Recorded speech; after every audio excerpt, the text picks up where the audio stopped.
stage. Okay, Yep. here we go. All right. So this is what I was just trying to work on for Jesse. So I've got this one. We'll just go over this quickly, right? So I've shown this one. This is a part of my presentation. Now, here we can see a pirate ship or a sailing ship, and we can see just here. I'll just make it a bit bigger. So we can see just here how when we're actually looking at it, we're from our side of the horizon, we will just see this section just poking up over the horizon. And to us, this would be like way down at the base by our feet or, below our feet. And way out here in the distance, you can just see this sail poking up over the horizon. Now, they are at the same point. Both of them are just poking up over this horizon. As we move closer, wrong way. So now as we move closer, we'll see how this one also moves closer. What both of these two ships are doing is they are both moving towards the horizon. This ship is moving towards the horizon. This ship is moving towards the horizon. They are doing the same thing. As they both keep moving towards the horizon, we will see them coming up over the horizon identically. On our side of the horizon, we know that what we are seeing is perspective. We are seeing the way that perspective works to us. Everything on our side of the horizon will appear to go on this visual upward trajectory, right? Because it's always going to be rising with the observer. Whether it comes perfectly to our eye level or whether it is slightly below or slightly above is completely irrelevant. What we see is this visual ramp in front of us. And as anything moves closer to the horizon, it will appear to rise up because the horizon is the furthest visual point that you can see the surface. You cannot see the surface of the ground beyond the horizon because that is the furthest visual point of where your eyes can see. Your eyes can't see anything above that surface unless there is, as an example, a mountain or something. Because now that mountain is higher than the actual horizon and you will see up here. But when it comes to the surface, you will not see beyond that. So then as the ship continually moves forward towards the horizon, we will see it on both sides climbing up over it until it reaches the horizon, which is now the furthest visual point that you can see. So what I've called the horizon is that the horizon is the dividing line of perspective, because what you have is perspective on my side of the horizon here. But for someone, so let's just say I'm on my right, I'm on the right and I'm looking to the left. Now, someone all the way over there on the left-hand side of the horizon, they're actually looking to their right. So when they're looking to their right, they're seeing the same thing that I am. They're looking at this visual ramp. This boat here is in their visual ramp down here. But they're on the opposite side. We have the horizon, which is dividing perspective. It divides my perspective, looking towards my left, from their perspective, looking towards the right. So as anything moves towards the horizon, it will appear to rise up. And then when it moves away from the horizon, it will now appear to drop. Because now this one here is moving towards that person. This person on the other side over here has the perspective of everything now appearing to go down when it comes from the horizon, just as I have. So what I witnessed was this moving, appearing to drop, and they are watching the same thing. Okay. And we have to wonder, is this what happens in reality? Mm-hmm. So this is where I just started working on this to show the same thing. So this is me as an example, or an observer looking to their left. And this is the same observer looking to the right. This line here is their horizon. They can't see each other because the horizon is dividing their perspective. So we have this person's perspective is ramping up, and this person's perspective, and we all know it's a visual ramp. It's not real. It's not really there. This is actually a zero level. But that's not how we see. We don't see orthographically straight across. We see straight in front of us. And when we see straight in front of us, we see perspective. Perspective doesn't exist until you get a height above any surface. So then I just started doing this one. I hadn't finished it. So he's seeing this. So what my plan is to put this one into a split screen and have this one playing here, and then have this one playing in a split screen. So you can actually see, like, okay, this is what the person's seeing. This is what each person is seeing from more of an orthographic type of view, almost, but we're still seeing perspective. And the other one is what they're seeing when they're looking front on. Yeah. I really appreciate all the work that you're putting into this. It's interesting that the way this looks when you move the ship closer and closer together, it's almost like it's coming towards itself in a mirror. Exactly. It is. It basically is a mirror. Mm-hmm. Like at the end of the day, because if both of these ships are in the exact same position and you're at the same height, it's going to look identical, as provided that the conditions are equal, so now what we have to, now in my mind, the way I'm seeing this, hey, what's going on, Paul? Pablo's dog in the house. Hey, how are you, brother? So what I'm kind of meshing together in my mind with your two observers in the other frame is that the what you're showing here is what would be on the horizon orthographically. If you saw two ships, if I was standing on the beach and I saw two ships in front of me, one to the right and one to the left, and they both looked like they were on the horizon and they were heading towards each other and they bread and buttered each other, passed by, but they were on the same horizon, I would be watching them going orthographically. But then if you think about it the way that you're mirroring it with the grid, the way that it looks to them is there's no ship in front of me. I can't see anything. Oh, there it comes up over the horizon. But when you're looking at it orthographically, they're just going straight towards each other. Yes, exactly. Right. But okay, so this is where it's going to get really weird. And this is where it is a complete optical world, right? So this is the next one that I'm going to, another animation that I'm going to do. Because let's say you are actually an observer who's in between those two. So you got one person, say 3 miles to your right, and another person 3 miles to your left, and the horizon is 3 miles. So for the person who's 3 miles to your right and the person who's 3 miles to your left, you're basically where their horizon is. But if you're all at 20-foot observer height, just as an example, for you see the horizon going up to the person on the right, and it would stop right where that person is. And you would see the horizon go up to the person on the left, right? So you're looking at it going up to both of those people.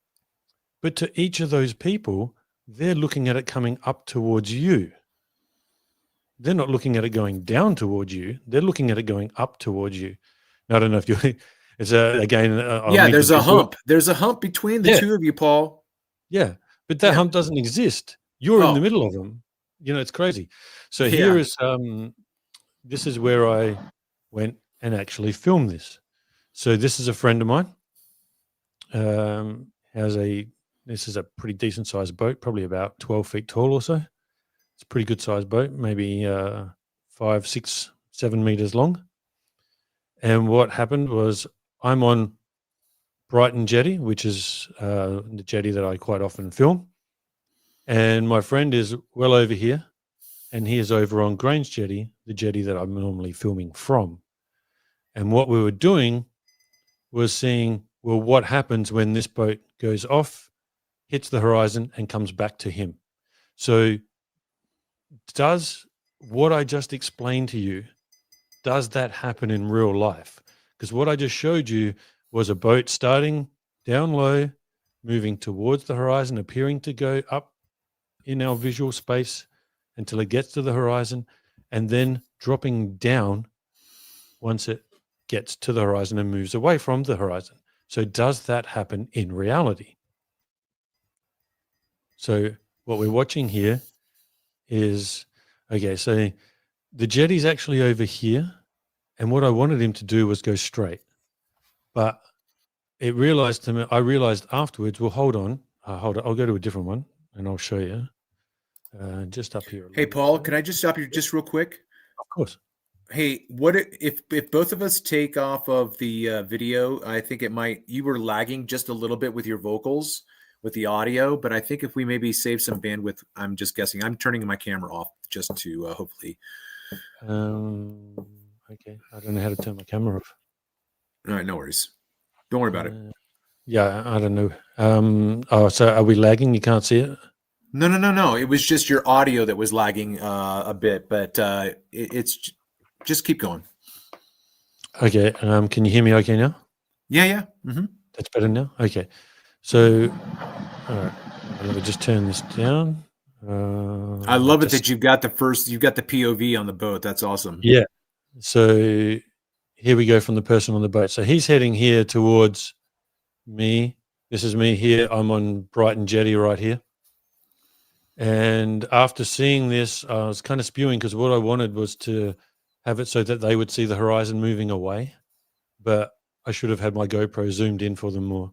So it looks like it, obviously you can see the horizon's well off in the distance. Yeah. But now he couldn't see Grange Jetty, which is over here, right? So what he did was, as he got to me, he turned and went out and then started heading back in, right? Which is here. You'll see that he went off and he went our way out to the left.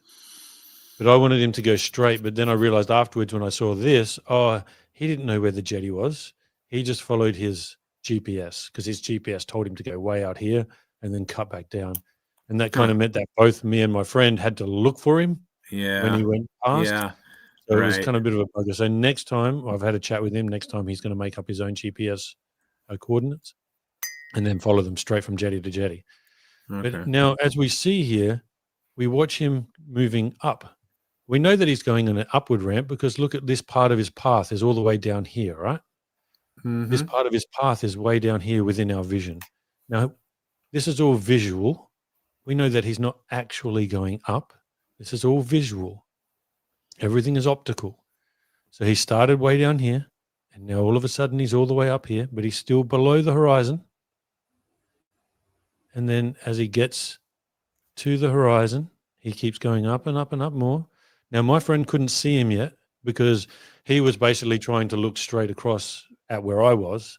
He didn't realize I'm going, nah, man, you got to pan to your right to try and find him. So he was getting a little bit frustrated and confused because it was pretty heavy inferior mirage this day, which was good because it meant that we both had a specific horizon, and I wanted a horizon in between us. We're going to go out and do this observation where we can see actually from jetty to jetty, and I'll watch him go up and he'll watch him come down. But I wanted this because I wanted to have a horizon in between us. Now, he still couldn't pick him, even though he should have been able to see him about now, but he couldn't find him because there were some other boats out there, and he was a little bit confused. So you can see there were other boats out there, and he got a bit confused. But now we're watching him climb right up into the horizon, and now he's getting to the horizon. And I think I sort of redid it a little bit here, so it pops back a little bit again. So we're watching him come up into the horizon again, and now I'm going to go into my friend's one. My friend didn't realize, but right there. Nice. He didn't see it. Yeah, for sure, man. Yeah, he didn't see it there to start with. He was still a little bit confused, and he's still panning back, and he's like, I don't see it. And I'm like, go back to the other side. And he's like, oh, I got it. So now we see both of them in the inferior mirage. And we see he has this visual ramp here, and I have this visual ramp here. Neither of these ramps actually exist. We know that. It's a flat plane. But visually, this is how Can I our jump in eyes just work. real quick? Of course. So I remember having these conversations early on with certain individuals. So you have the horizon where I'm talking about the top pane that you have right now with your friend's perspective. Mhm. It seemed to be a glitch in people's minds who hadn't made these observations and were fighting against this information. They would say things to the extent of, how can you have two different perspectives here at this angle? Because you have the rising of the floor like you're describing, but then you have the acute angle of the rest of the compressed distance in foreshortening that is a completely different plane, if you understand what I mean. So we have this, right? So we have this plane from the floor going to the horizon, the dividing line of our visual space right now. The dividing line of that top pane is just below the boat, where we can see all of the water. Now, the boat above the water is on its own plane that we can only see barely because of the wake of the boat. And then if you go farther beyond that to the shoreline, where you're going to divide that with the vanishing line, you've got 1, 2, 3 different viewing angles that express distance, if you understand what I mean. Yep. So, right, yeah. So their minds were, how does that happen? You know, I'm like, I don't know the answer to that right now, but I'm explaining to you how to understand what you're seeing outside of the construct that you're used to. But it's still such a bizarre way. I'm tracking with you so well, but it's because I've thought about all of this so much over and over again. But these 2 or 3 different planes of angles is such a fascinating. Yeah, it's really too bad we couldn't see your friend coming out of the shadow, out of the mirage, Yeah, from perfectly. the first nano Mhm. whatever. Yep. Yeah, yeah. It was a real shame, but afterwards, when I watched back that GoPro footage, I'm like, oh, that's right. I have this privilege of knowing exactly where the other jetty is because I'm zoomed into it. Whereas my friend on the boat, he doesn't know. He's just following his GPS, and his GPS told him to go all the way out to the left and then turn to the right and head straight towards the jetty, which was a bit of a shame. But that's first time jitters. So next time he's going to make sure that he plans out a proper route heading straight to the jetty. Right. So yeah, we're going to do a few more of these, but I mean, what can you do? And also, my friend, he was not used to the camera, so this ends up it stays blurry, unfortunately. But again, first time jitters, we'll get it better next time. So if we continue on from here, as I start to watch him disappear, my friend will start to watch him come down. So he still hasn't reached my friend's horizon yet. We're getting right to about this point here. And here's a buoy in the mirage. We know that the buoys are all around the 3.6 mile mark. We both had a horizon at around about 3 miles on this day, and there's 8 miles between us. So there was 2 miles of miraging in between us. So me looking to my side and him looking to his, there was a 2 miles worth of miraging there as we're looking through it. So now he's just coming out of the mirage now. And you'll see that as he moves out of the mirage and starts to go down, now we see the horizon cutting across here on him. Mm-hmm. Right? So all of this is now technically below the horizon to our visual, to our eyes. Yeah, So and we could perfectly say that it's below the horizon from the other perspective too, if you're talking about it the way that we see things. exactly. Well, they'd be like, oh, look, see, it's disappearing. It's going over a curve. It's not going over a curve. It's just popping into the other person's perspective. Because basically what I'm looking at is what it's got to do is it has to rise up within my vision to this approximate 20-foot mark, and then it has to do a dropping back down to 0.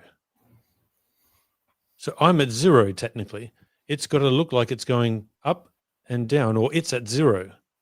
So it's got to look like it comes up to the 20-foot mark and then drop back down to 0. Do you kind of get what I'm saying there? Yeah, and I think that the assistance that we have with the mirage is that it places the boat above the horizon, which would show it continuing to go up in our visual space. That's what it's continuing to doing. That's what it's continuing to do. Yeah. It's And right, so, but it's yeah. yeah. And you'll see that I do lose him. See how I'm starting to lose him here now? He's starting to Yeah. disappear. And right when he has disappeared, just a tiny little bit more, right about there, now he's gone. And we see now here, the horizon's cutting across here. Right? And so And now then I've lost. Go on. yeah, so now there's a second boat. Is that coming across from right to left? That's a different boat. Yeah, that's a different boat now. Okay. Yep. Yeah. Totally different boat. There were a bunch of sailing boats and that came out as well. Now, Okay, so now, I'm sorry, just to kind of maybe go back and say these things, again, if anybody's interested, and is the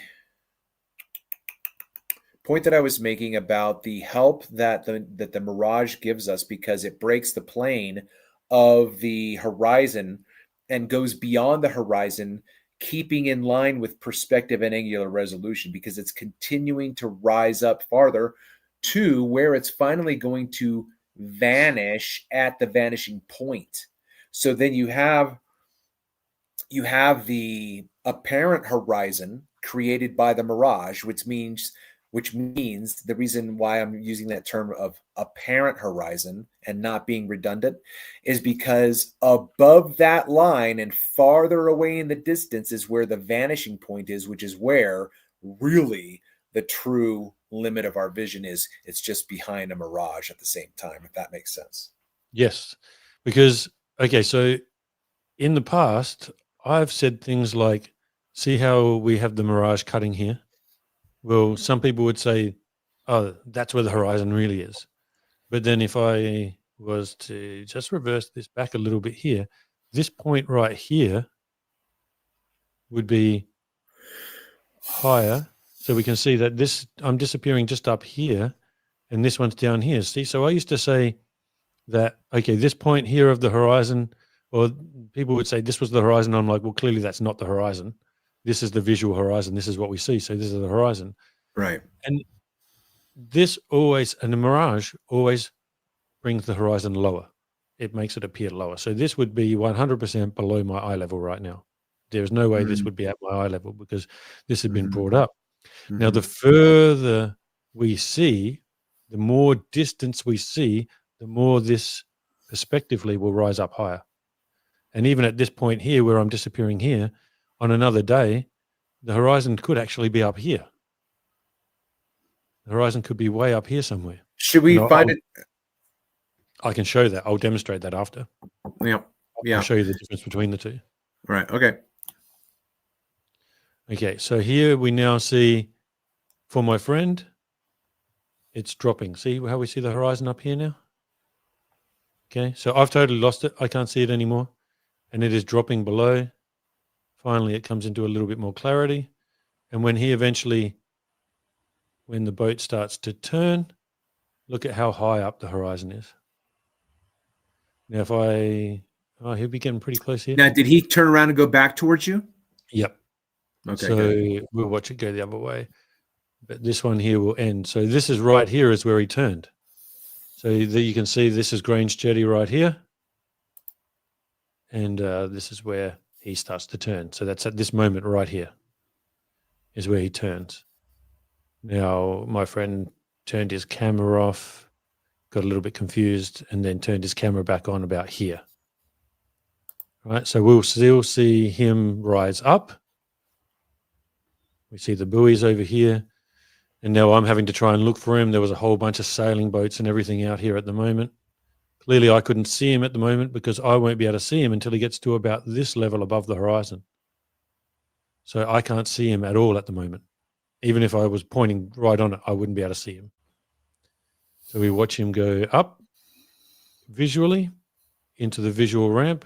We see all these sailing boats. We see all these sailing boats here. So I'm still looking, not sure, looking to the side, panning to my right, and then boom, right there. I find him. And if I was to play it. Yeah, shit. I wonder if that's it. There, I'm like, yep, that's it. I think I might have him. So you have the canopy right there, right? So Paul, walk us through that. Go take your cursor up there to the top of the canopy. Yep. In your that one, right? Yep. Paul, are you telling me the entire boat is right there in that small amount of space, man? Like, what are you trying to tell me, man? I know. Like, why can't I see the hull, man? It's being swallowed up. It's right there, man. It's right there. But even if even let's say there was no mirage and we still had the horizon right here. So let's just say for whatever reason we were exactly at the same point and there was that mirage, there was no mirage and the horizon was right in that individual dividing line right in between us. I would only see a little bit more of this. Right. I still wouldn't see the bottom because look where the horizon is. The horizon is still right here, cutting across here.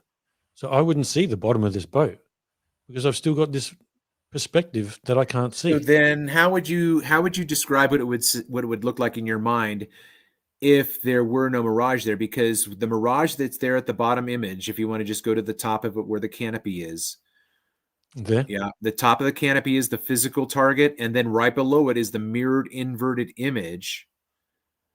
And so then if the inferior mirage were not there, the lower part of the hull of the boat would be at that point of convergence and compression in perspective, so that it wouldn't be resolvable to our eye, right? Is that Well, I get what you're saying, but I would also say that actually in reality, if that inferior mirage wasn't there, I would see the entire boat and the horizon would be behind the boat. Yeah, Like fair enough. In reality. Sure. Okay. But if we were to say that, okay, yeah, if we could zap the mirage away but keep the horizon in the same place, then yeah, what you just described is spot on.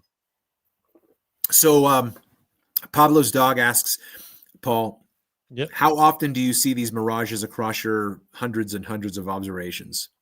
All the time. Depends on the day. If I would say almost every morning, on average, there'll be an inferior mirage. Mm-hmm. By the end of the day, that'll go. Unless, of course, let's say during summer, maybe it starts off and it's already 23, 24 degrees Celsius in the morning, there will be no inferior mirage. Mm-hmm. If I have a northerly wind, which means the wind for us comes off all of the land, then quite often there may not also be a mirage because the air temperature and the water temperature will be a lot closer. But in general, I will have an inferior mirage almost every day in the morning. Okay. Yeah. So this observation was done in the morning, and I deliberately did it because I knew that later in the day it was going to be warmer, and I was going to see if we could do another observation. But my mate on the boat, my other mate doing the filming from the other side, he had to go.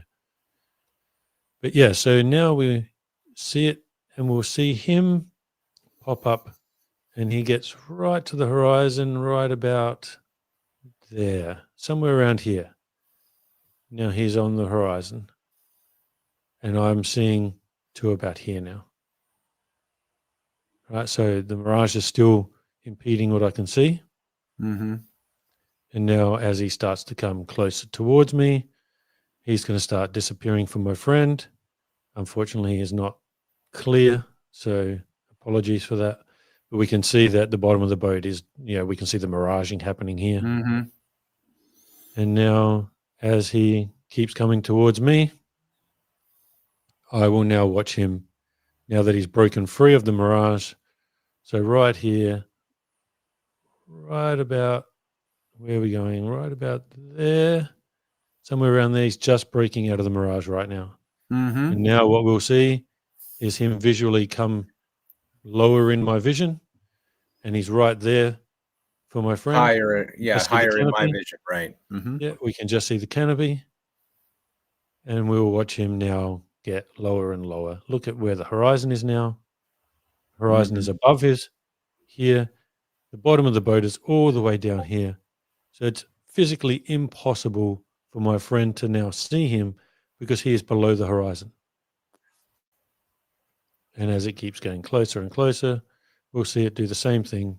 And he took off to the side there. And then we can just watch him sitting there below the horizon.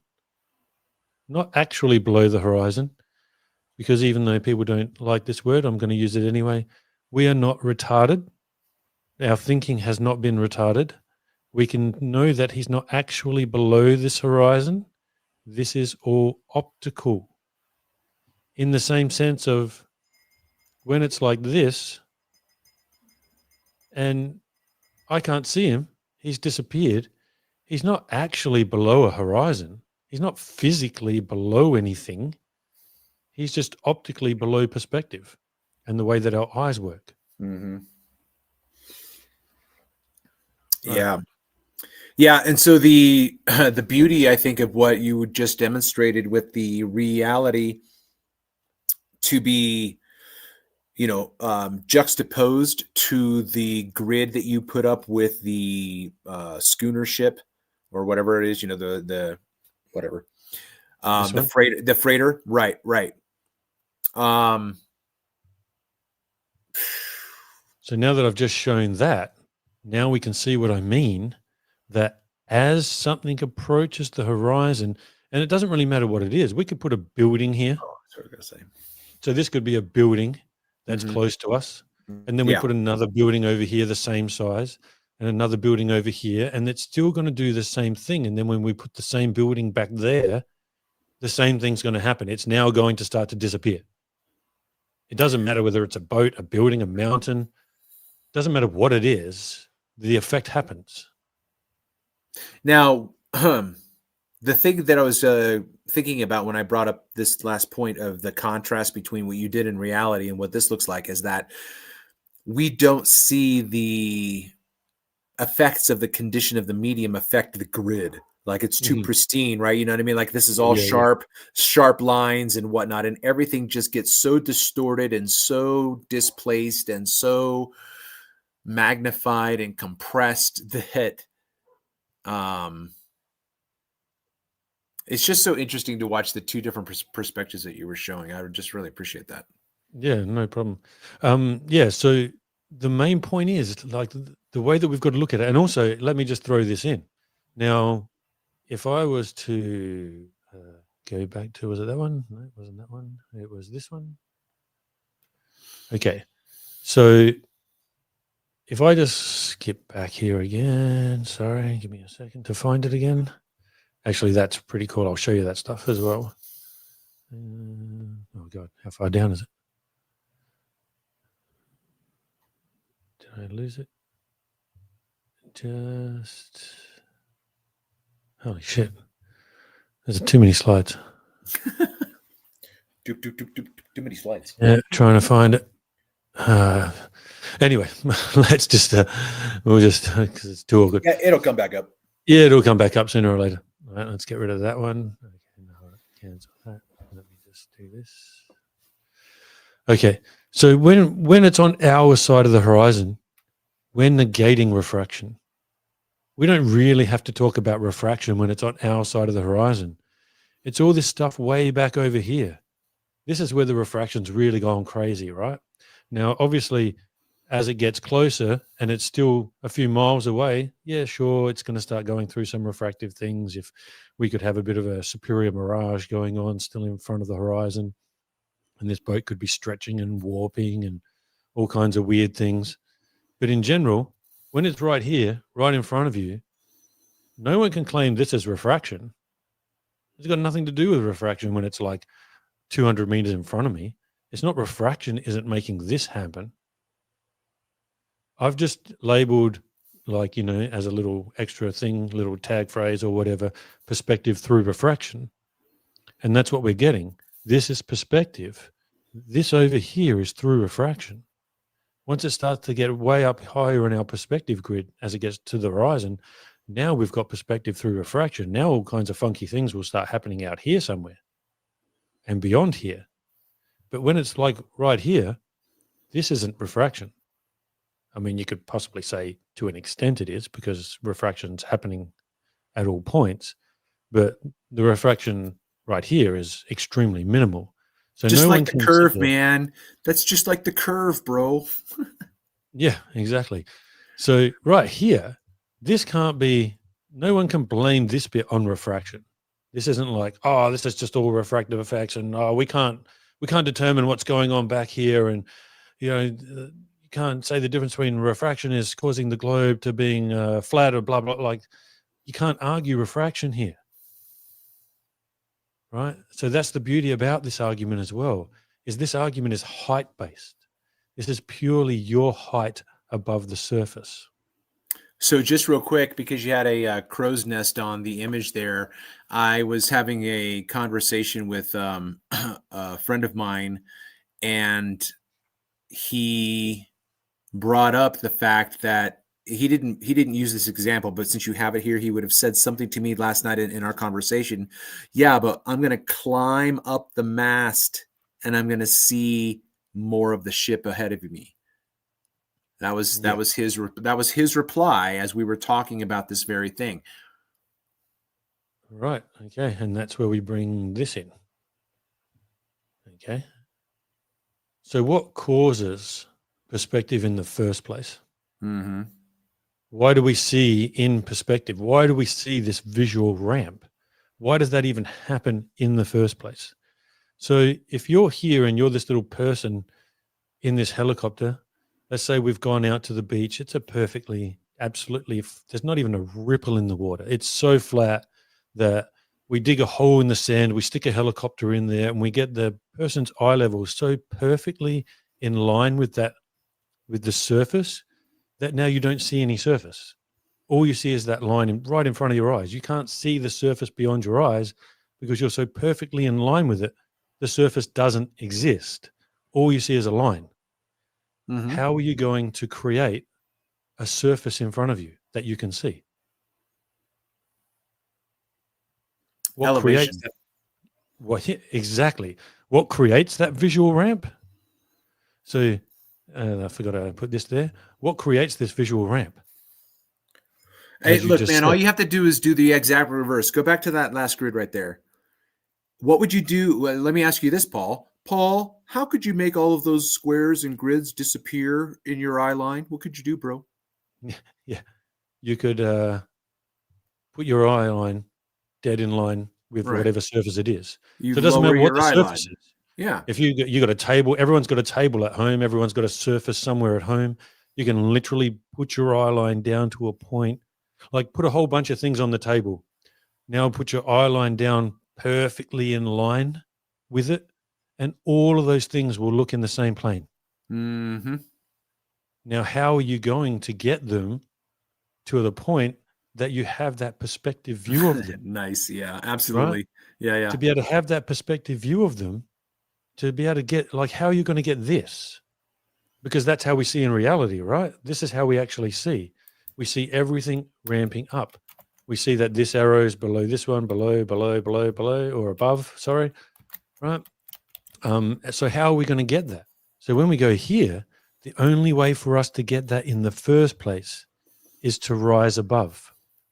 So what I'm basically putting forward is that it is your elevation above the surface.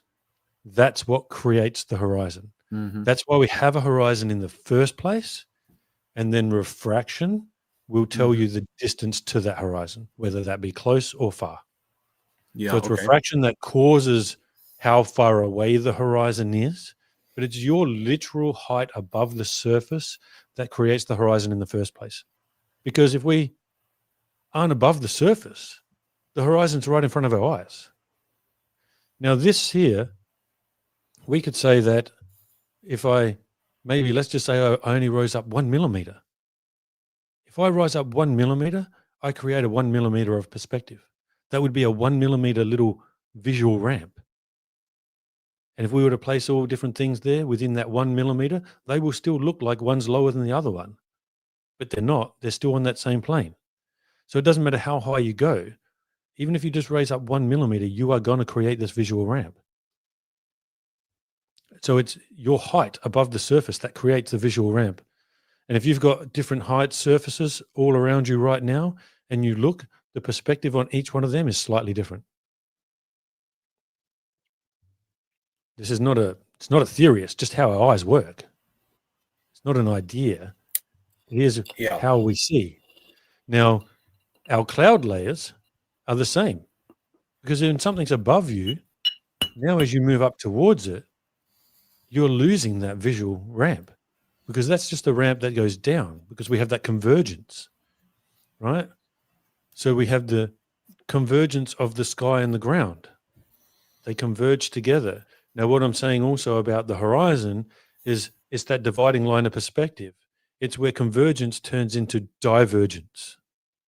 So we converge to the horizon and we diverge beyond the horizon. And that divergence is perspective on the opposite side of the horizon. Now, as this person goes up, he creates a new perspective here within those clouds, because he's now gone above the clouds. And now the next layer of clouds will become the new until he hits the top of them. And now that will become a line within his vision. And then if there were more clouds above and we kept going above, this would just keep happening layer by layer by layer, right? And so when we watch it actually happen in a visual, excuse me, that's what we would see. We'll lose everything from the ground, because now the clouds underneath it become the ground in a way. And then your horizon is moving farther and farther and farther away from you, and also becoming more and more looking like just a band of light. Exactly. Right. Yeah, it fuzzes out. Like when you're up 35,000 feet, and the predominant amount of time, the horizon just becomes fuzz.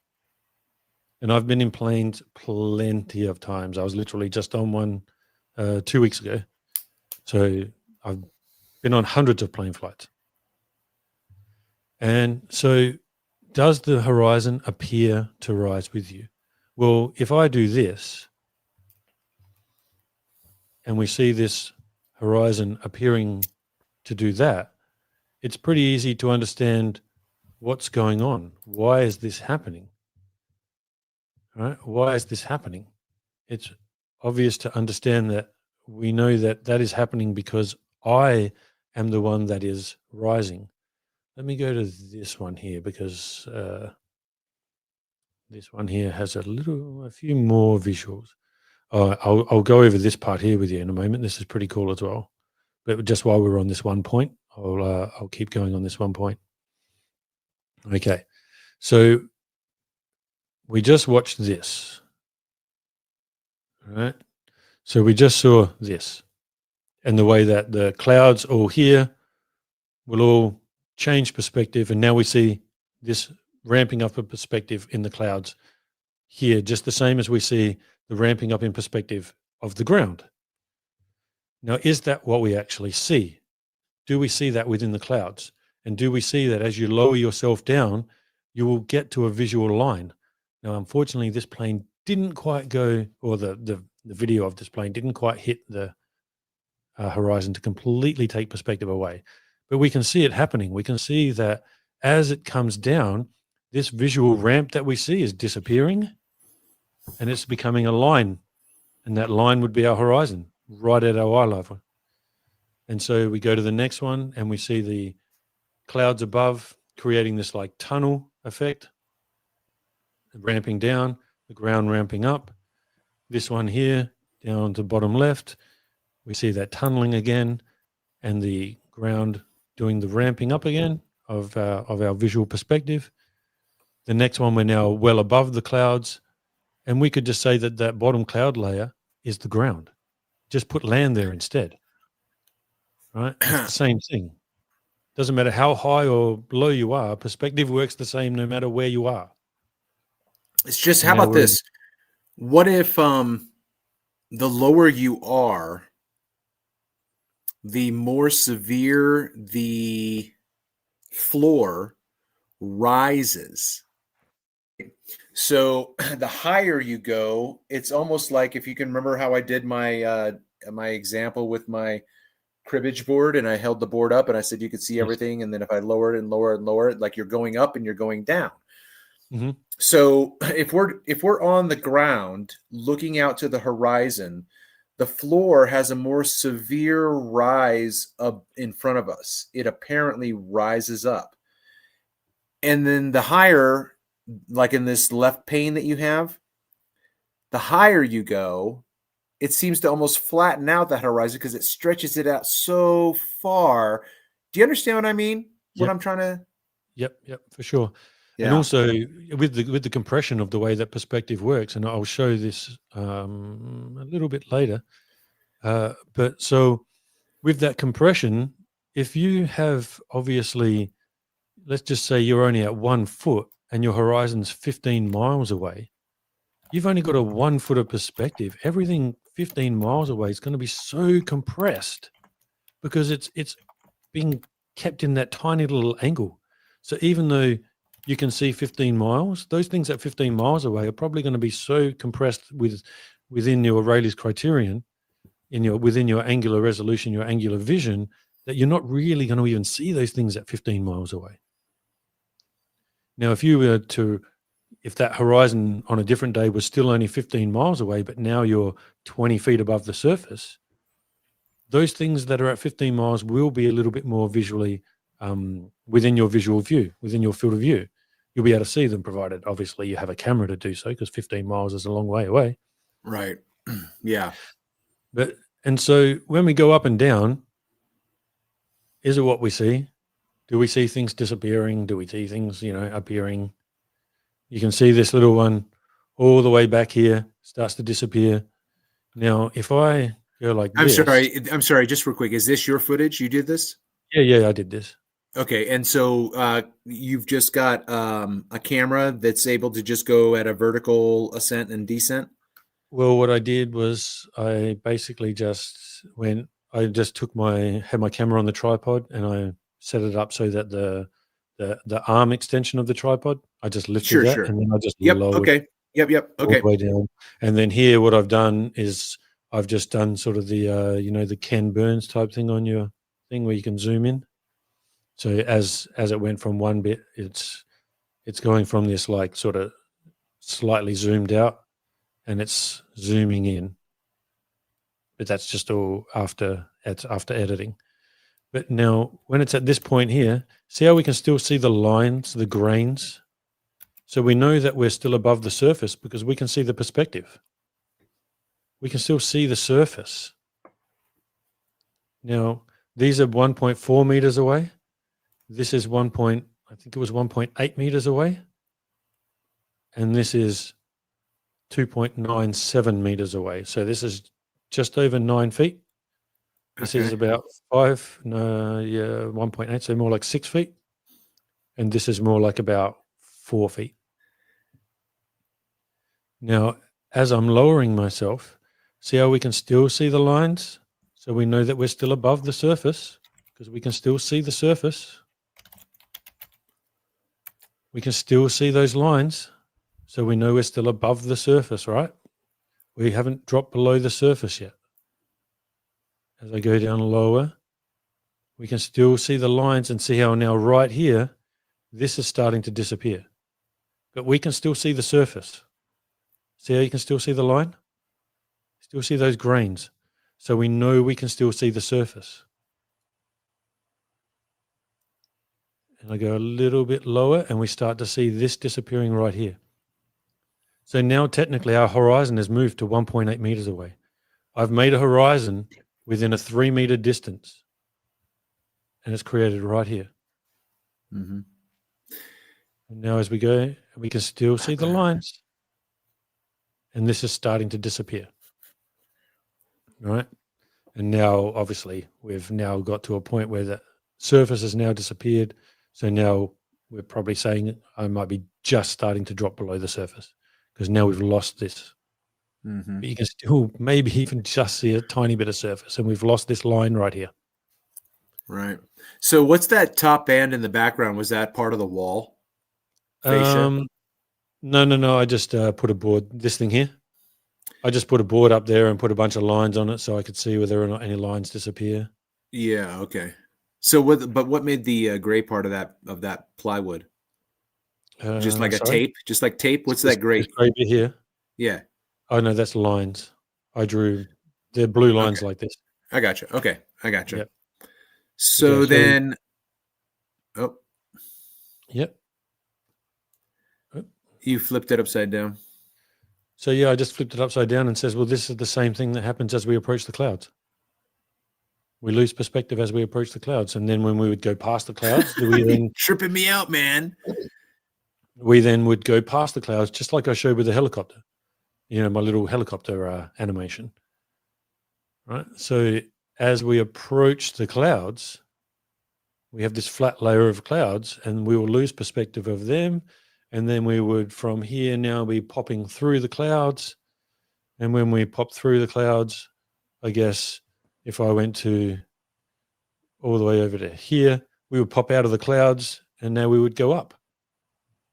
And we're coming up out of the clouds. And now this would be clouds. Imagine this is clouds now. So it's basically the same thing, right? Here we have a perfect cloud layer. Look at that. Even showing us nice lines. Yeah. That's why they spray the skies. Right. So we see this perfect perspective of lines going all the way down to the horizon. Well, we're not seeing the horizon here, but you can imagine they would go all the way to the horizon. Right. So perspective is how we see everything. Perspective rules our world.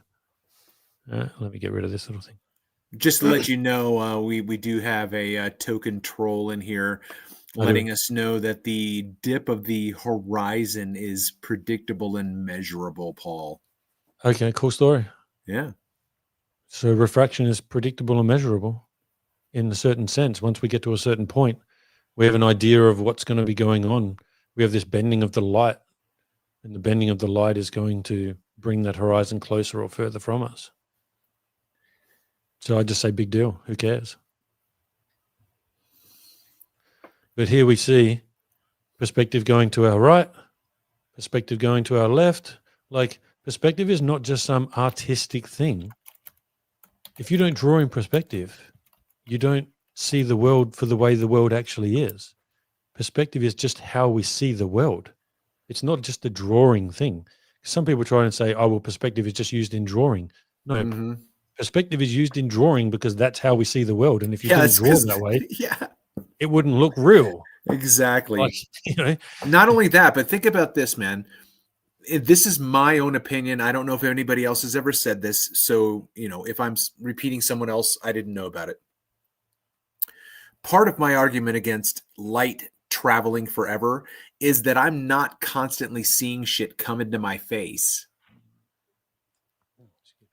You know what I mean? Yeah. It's not like I'm an antenna of visual, auditory, sensory apparatus. You know what I mean? My ears, my eyes, everything, right? I'm sensual in that way of speaking about it. But I only see as far as my eyes can see, regardless of the fact that 10 miles away there's a truck, and I don't see this truck coming toward me in 3D. Yeah. Do you understand what I mean? Like what I'm trying to say is that a lot of the ways that they explain the way the world works, that's not the way I see it. That's all I guess I'm trying to say. For sure. So this here is actually how I started my first Globebusters presentation. We kind of went into the middle of it because I was just kind of there. So we kind of jumped in the middle straight away. But that's fine. We can just chop and change because we're just discussing, so it doesn't really matter. But as you know, look at the way this creates lines. So see how we get a line of the mirage? There's like a perfect line straight across the horizon. And we'll see miraging start to happen but we'll see the blue. See how right there you see blue above there? Yeah, I know all about it, man. Yep. I know you know all about it, but this is also for everyone else. Yeah, for Mike. So we get Hey, this Mike, here. pay attention to this part, Mike Snow. Yep. So we get this little blue line right here. This is where the water has broken out of the mirage. The mirage happens inside the pooling sections. It happens in the trough, not on Yeah. the peak. Yes. The Yep, mirage just like happens a in the fucking trough, lake. right? So the next one here, we're going to watch this happen. We're going to watch the horizon because this is on the same day. Let's watch the horizon move from this point here, and we'll see it breaking in little lines all the way until it gets to here. So we're going to see it breaking in all these lines. Yeah. Right.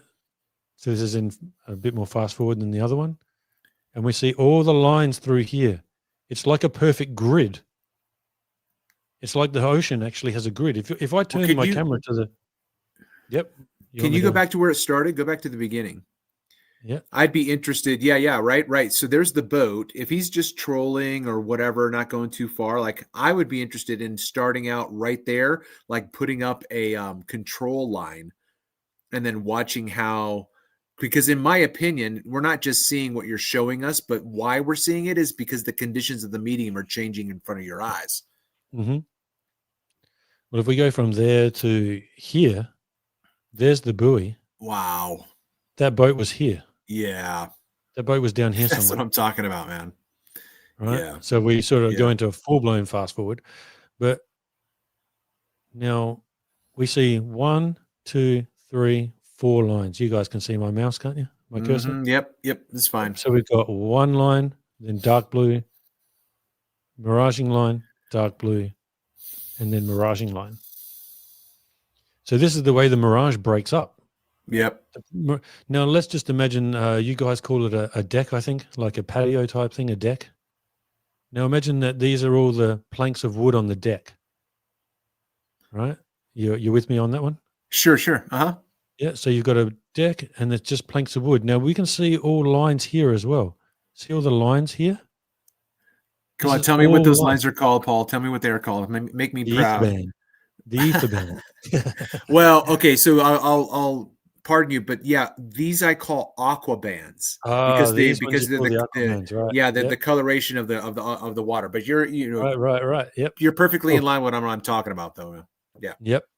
Okay, so these aqua bands right here, these are happening everywhere. And you imagine like you've got your deck on your house, or it's a really long pier and it's got all these bits of wood slatted all the way across it. Now, when we're here, we just don't see all the slats of wood back here. We only see all these slats of wood here. Yeah. We see all the bits of wood from the pier here. Now, as the mirage moves, all of a sudden we just start to see more and more of the pier. We see more of these slats of wood starting to appear. So, and this happens if I was to turn my camera. So let's say this is facing the left. Mm-hmm. If I went and just turned to the right, the same thing happens. But now all the lines would be straight out in front of me because now I've moved my position. It's not like this only happens to my left because the mirage is now in front of me if I turn to the right. Right. And you still get the same lines. It doesn't change. This just happens everywhere. Yeah. And unfortunately, if it had got about another 2 degrees or maybe 3 degrees Celsius warmer, then this would have moved all the way. And this was the same part as the front, the start of the one that I showed. So we see that ship there called the One and All. Man. It's a beautiful Go back ship. Before the schooner comes in.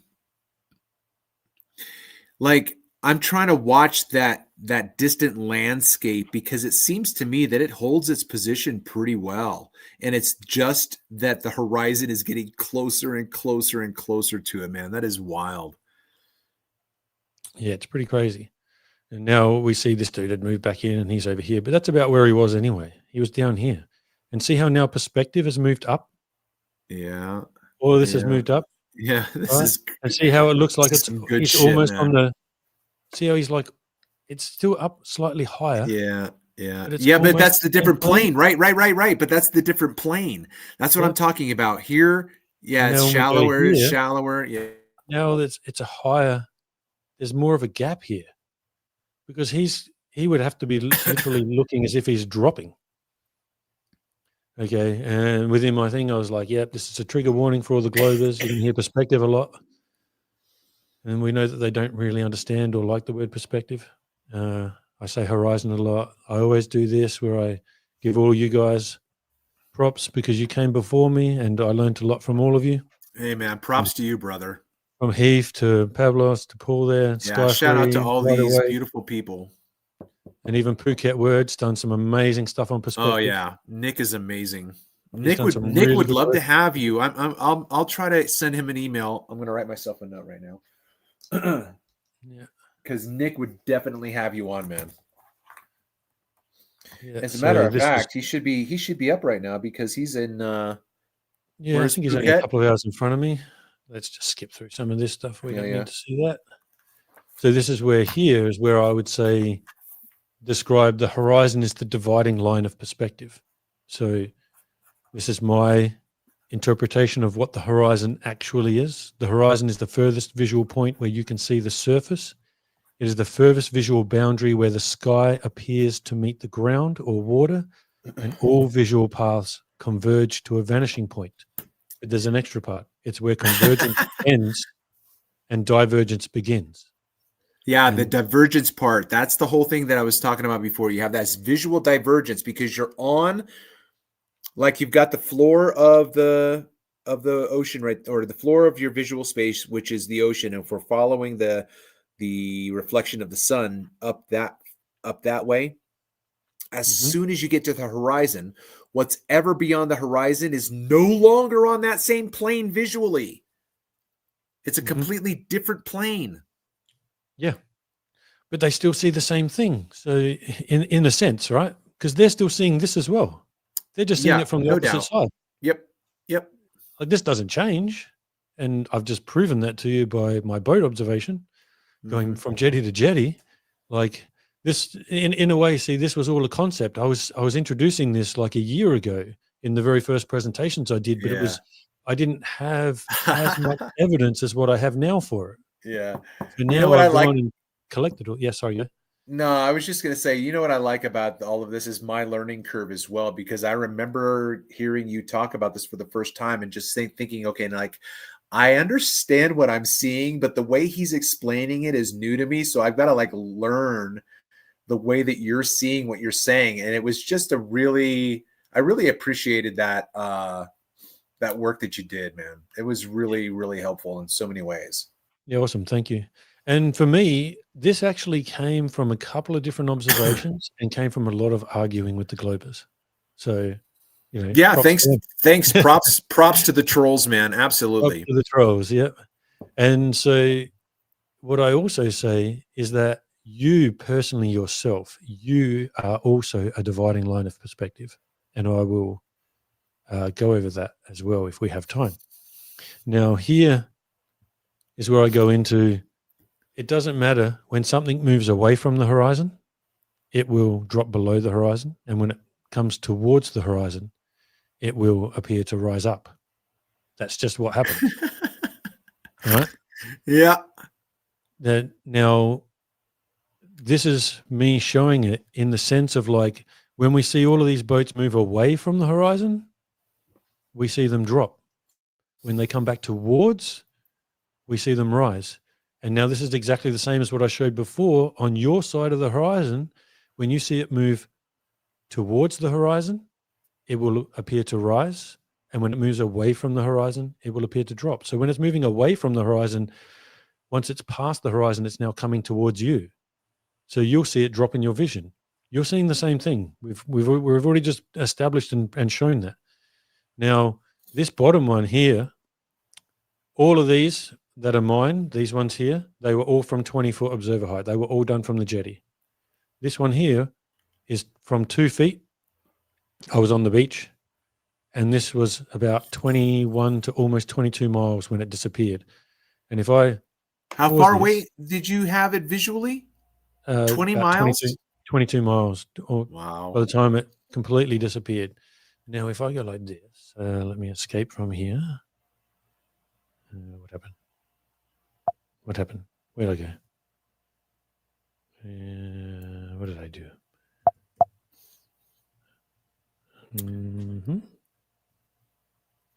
Did you kill your? Well, never mind. I'll let you figure it out. I have no idea. By the way, while Paul's figuring out his video's shenanigans, just wanted to take this moment for station identification. Thanks so much for tuning in to 1 hour, 20 minutes of The Plain Truth 2.0. I am your host, Travel Mateus, hosting Paul from Plain Reality. While I'm thinking about it, Paul, if you can just take a moment and let us know about your primary, and I really think only media channel, right? Twitter at the moment, really, but I am going to start putting a lot more. What the hell happened? I have no idea how to figure this out. Well, take your time, man. I mean, so could you possibly get a link for us to that? Because I was looking for you and I couldn't find you. And I don't go on. Let me go here. Oh, here we go. All right. Yep. Right. Okay. So now we're kind of at least back to my screen, which is good. This one. No, not that one. Sorry. Let me go back. Ah, right. Okay. I don't know why it's done that. Let me get out of here. Find this again. Sorry, guys. Everybody talk amongst yourselves. Right. Okay. Now we've got it back again. Sorry about that. I have no idea what happened. Yeah, no but worries. I just wanted to zoom into this one for you. All right. So if I went to this view, then I could zoom in here. Now, but I can't stop it. Now here, see right there and right there, we can still see this whole ship. This one's just fading into the distance. We still see a little red spot right here, and we still see right here, and we still right here. We can see the whole ship. Yeah. So this doesn't actually disappear. Yeah. You can still see all the way to the end of it. Now see if I can stop it right at the right moment. Are you taking laps? Or is this movies and you've just, because it seems to have more of like a lapse rate to it. This one was a movie. Okay. But then what I did screenshots. Okay, gotcha. Yeah. Nice. And these other ones I think were all screenshots. I mean, all pictures, and then I made them into time lapses. Eesh. Holy shit. Yeah, it's a lot of effort to line up the horizon, get it all smooth. Oh my goodness, man. Oh my gosh. Yeah. I love, so for me, your image at the very bottom, right? That one that is what looming looks like. It is. When you see the looming is as far as you can see. And then you have the horizon closer to you, you've got either sinking, which is not an inferior mirage, but it's right at the beginning. If you want to think about, right? Yep. So sorry, can I just jump in there quickly? You were about to say it's right at the beginning of the inferior mirage. Is that what you were about to say? Yes. Yep. Spot on. 100%. You are 100% correct. Yeah. Please go on. I'm just saying that I noticed, and this is the thing that makes me so sad about the science that's not open-minded enough to listen to these alternative perspectives, is because I noticed that the floor looked the same to me when I saw sinking, but no inferior mirage, as when I saw the floor with an inferior mirage. It all looked like it was ramping up and closer to me, but in the sinking aspect, it was like you're showing us right now with the ramping up, except for the fact that the target that I'm looking at is beyond the horizon and I can't see the legs and there's no mirage. It looks like it's cut off in half. Man, I mean, I'm so triggered about this stuff that I enjoy thinking about, but go ahead, man.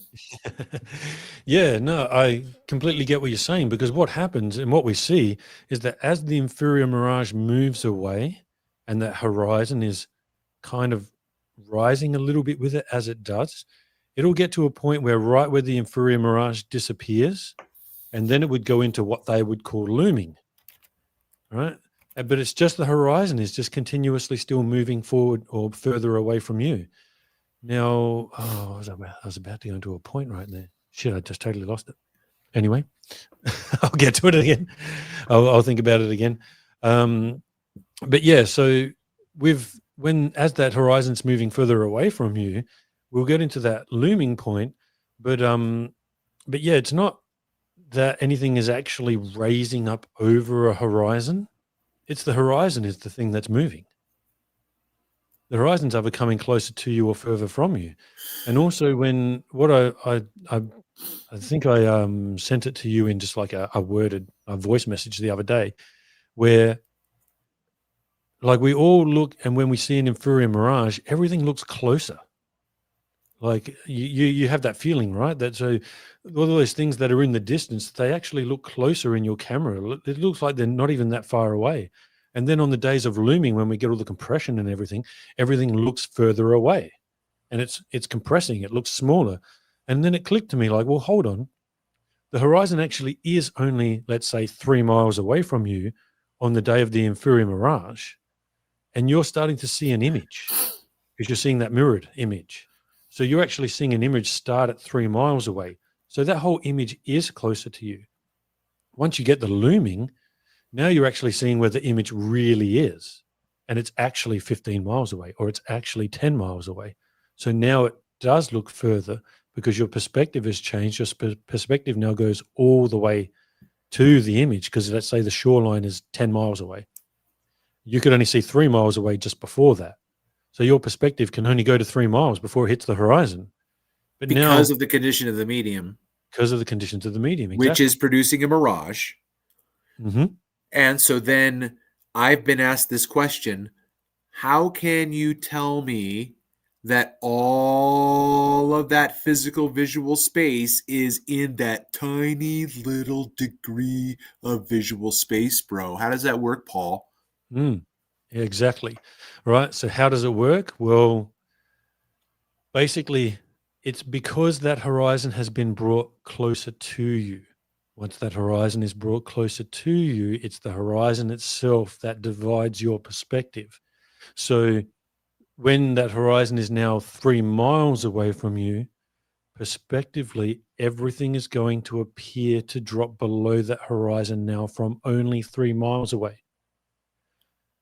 Then when we move that horizon now to 10 miles away, we have an entirely new perspective of the scene. Our perspective now goes to 10 miles. So we get this visual ramping now to 10 miles rather than to only 3 miles, and then a visual drop off.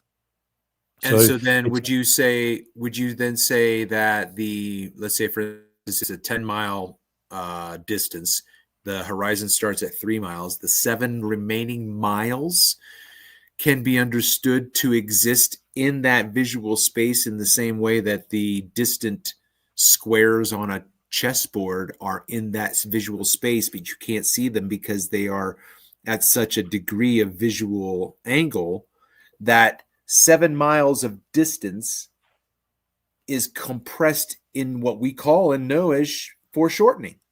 Yeah. Yeah. And it's kind of like, I look at it that the surface always needs to go to 0, right? Because the surface is 0. So yes. if you're 10 feet above the surface, that horizon line is approximately 10 feet above the surface. We know that it's not because it's the surface, but it's climbing up to your vision. It's rising with you. Yeah. I totally dig what you're saying right now. And now you kind of got a 10-foot wall in the way. So now everything beyond that wall appears to drop below it. But now all of a sudden you extend that wall to where now that wall is at 10 miles away. Everything, the entire scene appears like it rises up, but it's not. It's not rising up at all. It just needs to now obey perspective, because everything that was on that 3 mile mark, that was at one point at the highest point, which is the horizon, the visual furthest point you can see at 3 miles. Now, when you extend it to 10 miles away, that little thing that was at 3 miles now drops in your vision. It drops below the horizon. So it's purely optical. It's like it's an optical illusion in a sense. So here's where I did a nice one. Here's an example of the horizon moving closer to the ship and the speedboat. So on the left, I'm going from low, so I'm at a low point, and I'm going to go to a high point. And on the right, I'm starting at a high point, and I'm going to move down lower. And what that's going to do is it's going to bring the horizon closer to each of these things, right? So when I'm on the left, when I go higher, obviously the horizon's going to extend. The horizon's going to get further away. And on the right, as I drop myself from high to low, the horizon is now going to come closer to me. So as we do that, you'll watch both of these things climb up over the horizon. They will visually appear to rise up above the horizon because we're moving the horizon closer to them. And as anything gets closer to the horizon, it will appear to rise within your vision. Right? So this is just showing a basic equal and opposite thing. You do the opposite thing, and that's what happens. But then, yeah, that's good. Yeah. So just by changing the heights, we can produce the same effect for what happens when ships, boats, land, buildings, doesn't really matter, move towards the horizon.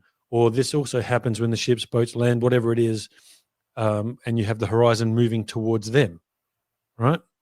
It doesn't really matter. It's the same effect. As long as you move the horizon towards something, it will appear to gain height visually. Now, Yeah, man. I remember talking with a man that I've met in person who is, do you know Sean G? No, I don't. I've heard the He's name. He's on Earth Awakenings a lot, or he was. I haven't been there in a couple of years, but anyway, when I was first showing this stuff at the very beginning on the Chesapeake Bay, and I had the channel marker 17 in line with the distant shoreline that was 9 miles away, and I would show them these images, and they were like, "Man, why are you changing your elevation?" And I'm telling them, like, I'm not. I'm not. You Yeah. guys understand what you're seeing. You're thinking like, this means this means this. The beauty of what, Andrew Thomas Young tries to model is that he has to move himself away. And I've tried to tell him over and over again, look, I'm trying to tell you about a phenomenon that I don't have to move anywhere and that shit happens. Like, why does that happen, bro? Yeah, that's right. Yeah, it's crazy. Like I had that as well when I'll show those two observations in a bit. But when I'm looking at the jetty in the distance, and on one day, like the jetty's like you can't see the jetty at all, and on another day, the jetty's completely visible. It's totally different scenery. Someone said that to me as well, and they're like, "Oh, why you changed the position or you changed the height?" I'm like, "No, I didn't, bro." Like, look at where the buoy is in relation. It's in the exact same position. Yeah, that was my point with Sean G. He came out and met me in Ventura one time when I was out there, but when we were first interacting, that was his response. He's like, "You're lying. You're changing. You're manipulating all of this data." And I was like beside myself because I just couldn't believe that I was getting fought about, or I was being fought with about this concept. Yeah, and that just shows their lack of experience in doing observations. That's all that is. And that's not their fault. They just haven't done it. And that's why it's hard for people to actually imagine this stuff unless you've actually been out there and done it. But you also need to go out there and do it and take the balls out of your eyes. You just need to go out there and look and think to yourself, okay, well, what's going on? I have a question from the peanut gallery. I mean, we might as well feed the trolls. They're here. Why does flat Earth have a clear horizon line? Should be blurry. What do you have to say about that, Paul? What I have to say about that is clearly he hasn't watched the entire presentation. Hold your horses there, trouble about.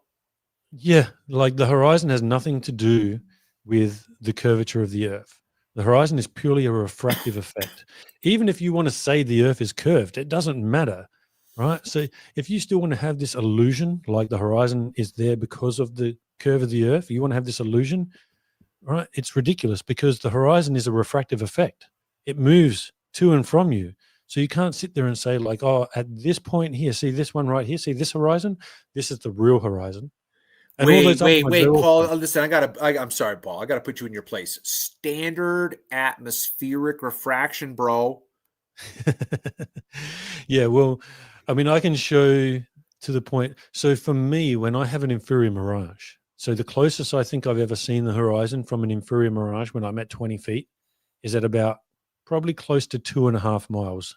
Definitely closer than 3 miles because I've got some markers that are at 3 miles and the horizon's been in front of them. So let's just say it's in between 2.5 to 3 miles. Well, we can watch that mirage move and it moves further away. And then at all the stuff at 9 miles, I'll see the shore down there, but I still have an inferior mirage. And then the mirage will disappear at around about the 12-mile mark, approximately 11 to 12 miles, maybe slightly more. That's where the inferior mirage will disappear. Well, from a 20-foot observer height on a globe, my horizon should be 5.48 miles. With standard refraction, it should only be just over 6 miles. But when I lose the inferior mirage every time, it doesn't change. It always loses it around that same point. It's at about 11 miles. So where's your standard refraction? Because my horizon should be now at 6 miles, 6.5 miles. But I never see that. That never happens. Ever. Yeah. Every single time. And I have a point that's 6.5, oh, sorry, it's 16.7 miles away from me. And I know that at a certain point there, it's 50 feet above the surface. 100% of the time, if I don't have an inferior mirage, I can see that. But with standard refraction, there should be 66 feet hidden. Yep. But as soon as that inferior mirage is gone, I see down to maybe about 30 feet missing. Right? But there should be 66 feet missing. But that's not what happens ever. Never one time has that happened. The only time I can ever have 66 feet of that hidden is either during an inferior mirage or pretty much during an inferior mirage. Like that's the only time it can happen is during an inferior mirage. But now let's have a look at this. Now here I'll show you, how did I put all this? Let me see. So the effect is the exact same thing on either side of the horizon. As any object moves closer to the horizon, no matter which side it's on, it will appear to rise up above the horizon. We 100% know that this effect we witness on our side of the horizon is perspective. We know that. And in here, because this was the start of the presentation technically, and I'm going to prove to you that it's just perspective on both sides, which I think I have done already. We've already gone over that part. But now here, look at what happens when all I do is go from high to low. This is me, and I'm just, this is 2 different days, but this is going from high to low. And what we get is the exact opposite. We get the exact opposite thing. Yeah, that's It's wild. a complete perfect mimic. That is But so the exact wild, opposite. man. Yeah.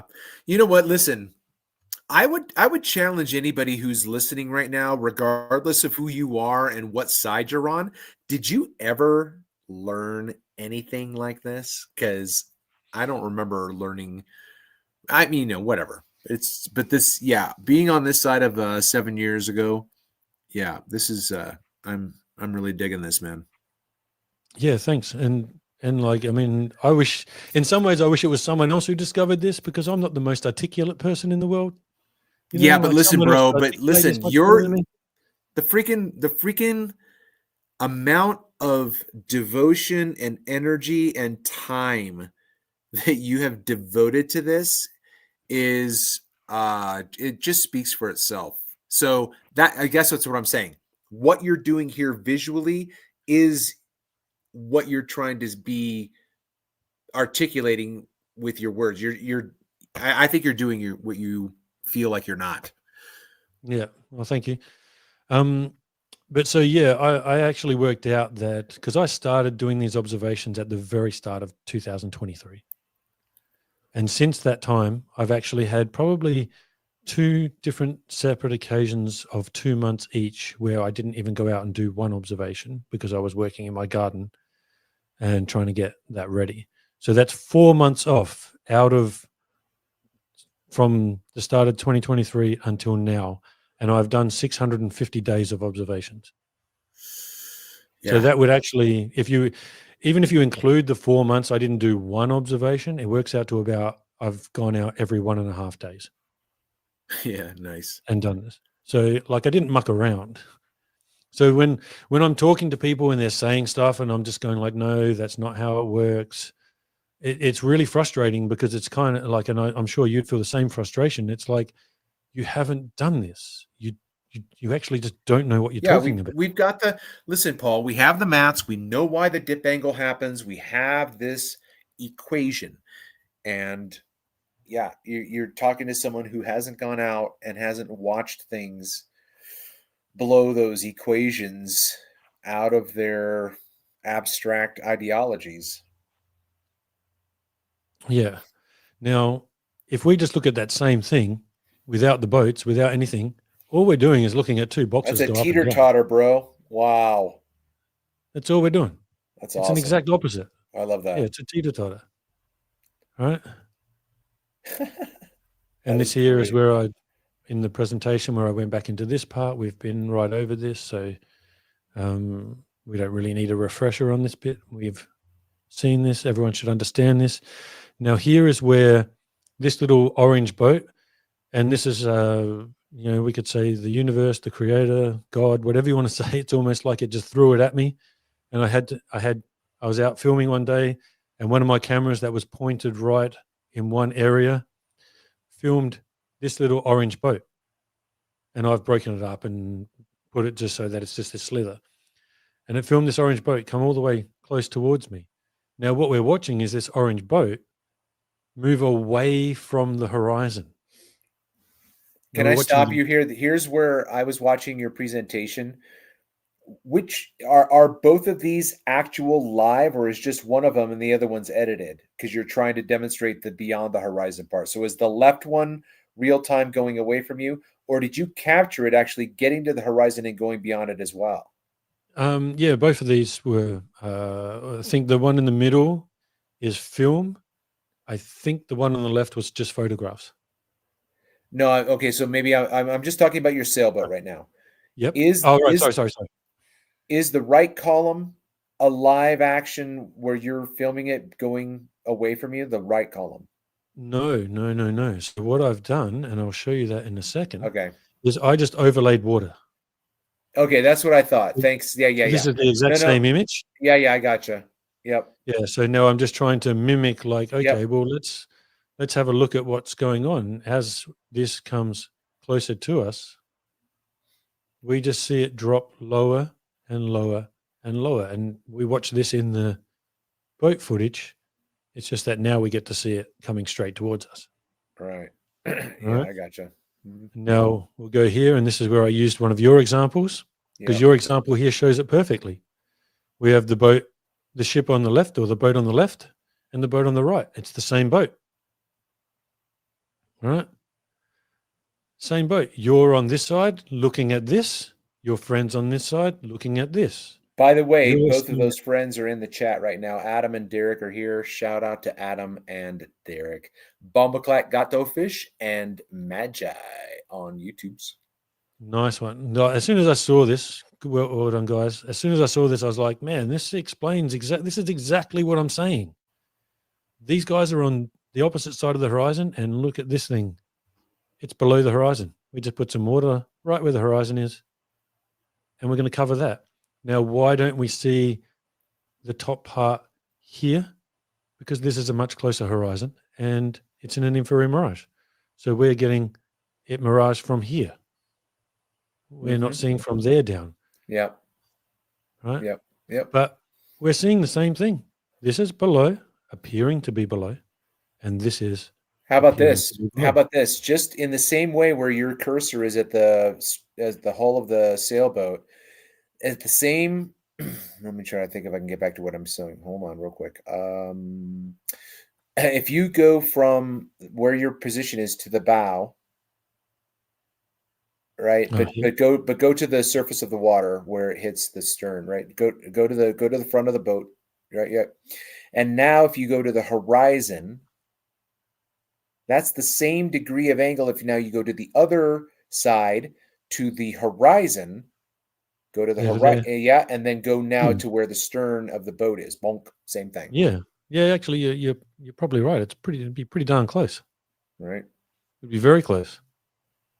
And that's Yeah, the good point. opposite. That's the Yeah, exact opposite. yeah, good point. Very good point. And so here, this is an image of mine where both I didn't put either of these in. That's an actual image. That is a picture. So now we're just seeing the same thing, but I'm looking at it on my side of the horizon, and there it is on the opposite side of the horizon. So it's like we've actually got your image, but all in one. That's just the boat on the opposite side, and that's the boat there. All right. And now if we just block water over that, we block the sail, we block the boat, and we just put a little boat there, and this one's just cruising around, and this one's behind the horizon. We just got the same thing. Now this here is just the footage from that day, and we just watch this little boat cruise coming towards us, doing his thing. Right now, I know these poles here are 3 miles away. So right here, well, pretty much right where that arrow is, that's 3 miles away. These poles are 5 miles. This is 8 miles away. And now we're watching it just drop below the horizon. You can see the horizon cutting across here. And this thing just gets lower and lower and lower until it eventually gets. And if it, unfortunately, it crosses the scene here. If it just, I don't know, maybe if I was panned out a little bit more somewhere along those lines, then I would have got the whole thing. So we see it as it comes, and it's just dropping further and further. And here we have it in, so we can actually see, why did you do that? And we'll go back there again. There we go.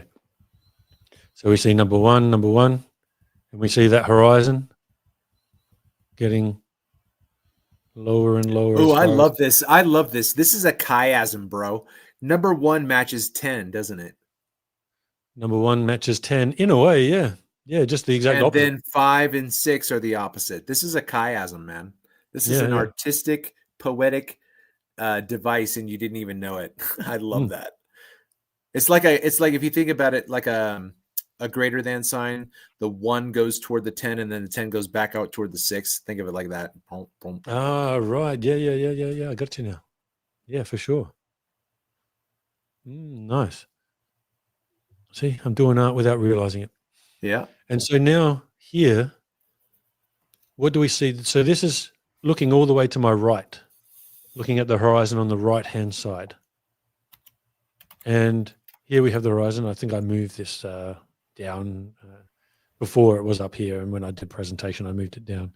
But as we watch this go, here's the horizon. Look, it's cutting up in the sail now. And now it come from one horizon and it moves towards the other horizon and it rises up. Man, that is brilliant, dude. Go back. That is absolutely. So as it cruises, Yeah. we see it there, boom, boom. And now that's about in line with me, I would say. Yeah, yeah. And so then if you were on the opposite side, that's as much as you could see of that ship right Yeah, there. yeah. Or you wouldn't see anything below that. Oh my God. This is But the like difference this is, makes so much sense, man. yeah. But the main difference is that because this is really close to me, it's very large. And if it was on the opposite side of the horizon in the same distance as the horizon as what it is to me, this would be much smaller. That's the only difference. But we would still be seeing it around about this level. That is brilliant. I really love that. That image right there. Like even though I'll I do it. understood what you're saying to me, That was a visual. Yeah, that was good. I got some way cooler ones. Yeah, This is well, the one that I can I imagine. showed you that day, what Yeah, we looked at before. yeah, And we watched this rise up and as it goes here. yeah, yeah. And if I pause this about here, check out the superior miraging going on up here. This is pretty crazy. But we'll go to the next one. Now here, did I show you this one? No, I don't think I've seen this. Okay. So here we have it in the inferior mirage. It comes out of the mirage, goes past me, probably around about here is where it was in line with me. And now it goes off to the other horizon and then starts to disappear. Wow. Except for the fact, because this is an inferior mirage, it doesn't go below the horizon. It continues to go above and beyond. Yep. Yep. So we have this one here. And then Yeah, that'd be the question for the Globers. What happens when excuse me, what happens when you see how the ship's going above you see how where the horizon is and the ships, how does that work? this one How does it go almost dropped above the completely. horizon? Yeah. This one almost went completely under, but not quite. But you see it, look, it's going from the bottom up, right? Yeah, because it's moving away from the horizon. So good.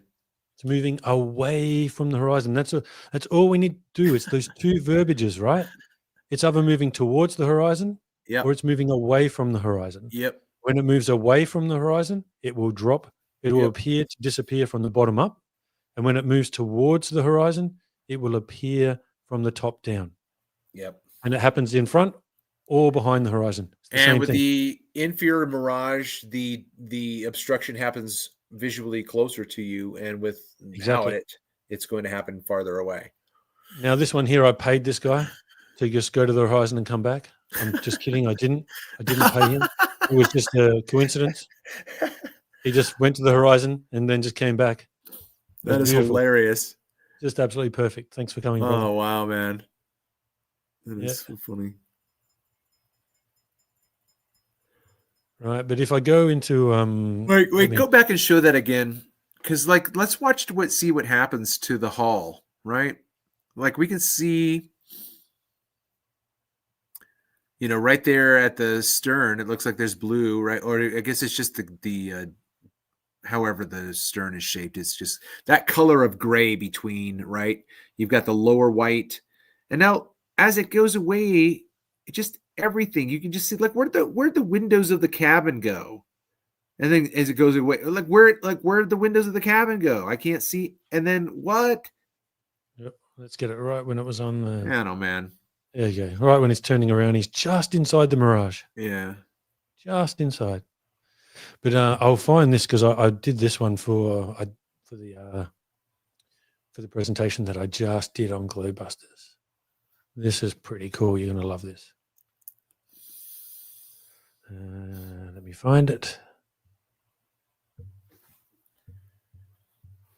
And that must be further down this way. Okay. Here's a couple more. So I'll show you these ones as well. Because I just thought, rather than me showing the shame ones again because I just kind of went back over the concept again, because it's the concept that people need to understand. So this is that one. And they're both moving towards the horizon. And they both rise up. So it's the same thing. We see them rise up above the horizon as they move towards the horizon.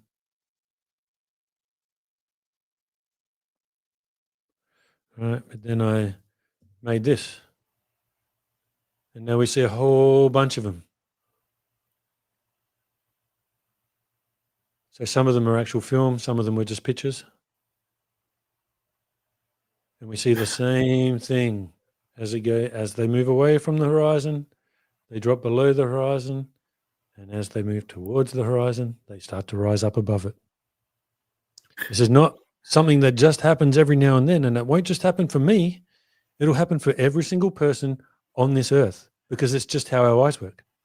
Everyone could go out and do this. It's not exclusive to me in the little area that I live in the world. This happens everywhere. There's nowhere it doesn't happen. Now, if we just go by that, and I was to say to you, which one of these ships, which is the same boat, what I saw it went past me heading to one horizon on the left, and then it came back a little bit later, right? So if I was to say which one's closer to the horizon, which one would you say is closer to the horizon? The right. Exactly. And you know that because you can see that it's higher in relation to the horizon. Yeah. So if we go here now, and I won't play as in normal play because this is about 9 minutes. Oh, come on. I can just slowly make it go a little bit faster. I don't think anyone wants to watch 9 minutes of this boat just cruising by.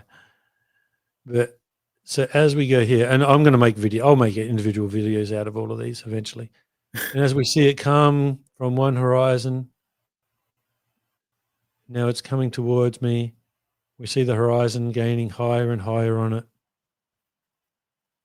So this is the exact same boat that I just showed those two pictures of. Yeah. And now look at it. Yeah.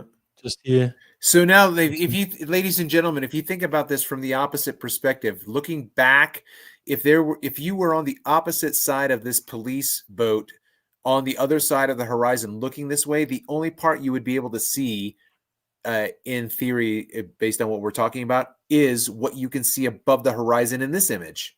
This section right here.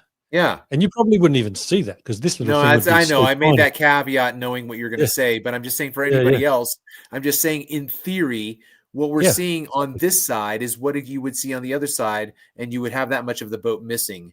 And this is really phenomenal work, man.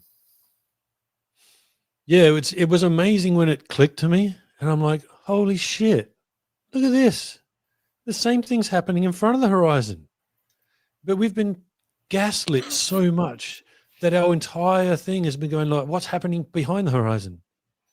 But it wasn't behind the horizon we had to look. It was what's going on in front of the horizon. Nice. Yeah, that's a nice little switcheroo right there, man. It is a switcheroo. It's a total gaslighting. And it's not that we all got sucked into it. It's just that that's how it was. We're just like, well, what is going on back there? Like, what's happening? And in fact, let me just hold on. Well, let me stop just real quick, but just for the sake of repetition, Derek said, did you guys already discuss what creates that horizon? I know that we have, but if you wanted to just give them your 2 cents.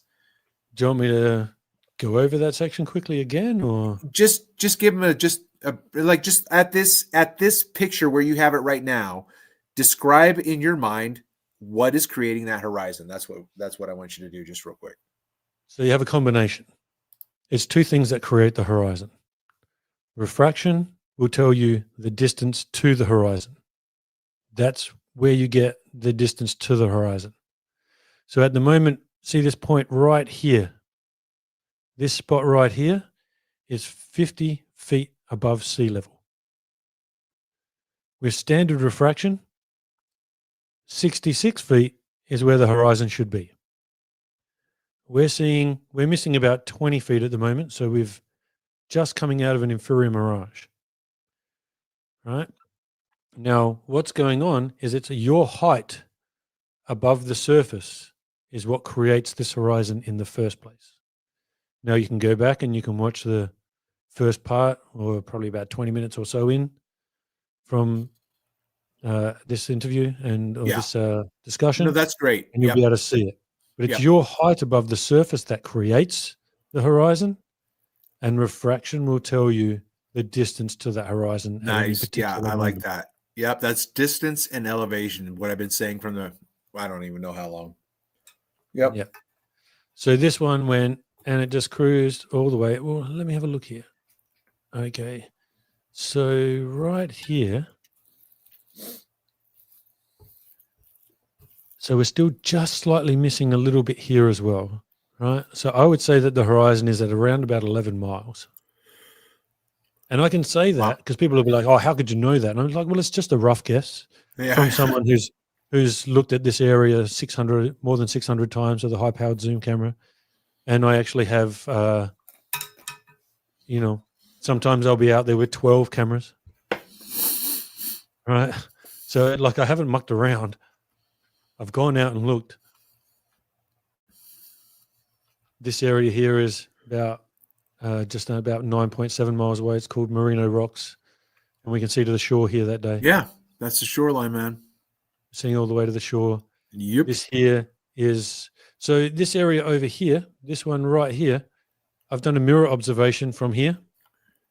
The guy had the mirror about 3 foot off the surface, and I was at the base of my jetty where I'm standing, 12.6 miles away. My camera was 5 foot above the surface, and we got a mirror flash. Now, I've also had a friend right here, and this is probably a high tide, I would say. I've had a friend right here. He had the, this is 9.4 miles away, or 9.4 miles away. And he had the mirror on the sand, and we had the mirror flash from the sand, but I was at 20 feet, but there should have been 10 feet hidden there. And he had it right on the sand because it was a dead, flat, calm ocean day. And then here we have the jetty. And unfortunately, because we've got some crazy algae bloom thing going on at the moment, no one's swimming, no one's doing anything. So they've removed my buoy here, which is really annoying. They've taken it away. Oh, wasn't it yellow? So, yeah. So, I have a bit of a cry every now and then, but I'll be okay. Right. And then all of a sudden, I didn't notice it before, but all of a sudden, there you go, it was coming back. So then I got to film it come back. And that's why when it got to that level there, you can see this is about in line with me now, and it still didn't, it was about there. About there's in line with me, and now the horizon was here, but whereas before the horizon was up here because it was closer to me. Oh, okay. Yeah, I got you. Right. Yeah. And now it just cruised off, and as it cruised off, we see it rise up above the horizon. And it gets to this point here. And this here is 3.6 miles away. This tip right there is 3.6 miles away. And then off it went. Yep. So let's go back to the other presentation now. Is that Jesus? Was that Jesus walking on the water? It was. Jesus loves walking on the water. So, yeah, and if we look here, this guy is not a flat earther. I don't know who he is, but I'll promote his channel anyway. He's only got a few subscribers, not many. 700, more than me. But as we see here, this is just a camera, just filming. We see a horizon all the way up here. This point here, as Shane St. Pierre mentioned, like this is like covering most of your field of vision. But from here to here, if I was to put a line across there, it's probably about there. That could be, 500-600 meters. And we don't know how high, I don't know exactly how high the camera is, but if we were to look at this and imagine like, whoops, what happened there? We could imagine that like we're looking up here. So the camera must be probably, we got palm trees down here. Yeah, there's palm trees right there. And then you have, you're probably about 30 feet. So this camera must be about 100 feet. Oh, you think? Palm trees, depending on how big they are. Oh, I guess that's true. I guess let's just say we're 60 feet as a rough guess. Right. Could be 50, could be 80. Right? So between this point here and that horizon, there could be 10 miles there. Yeah, for sure.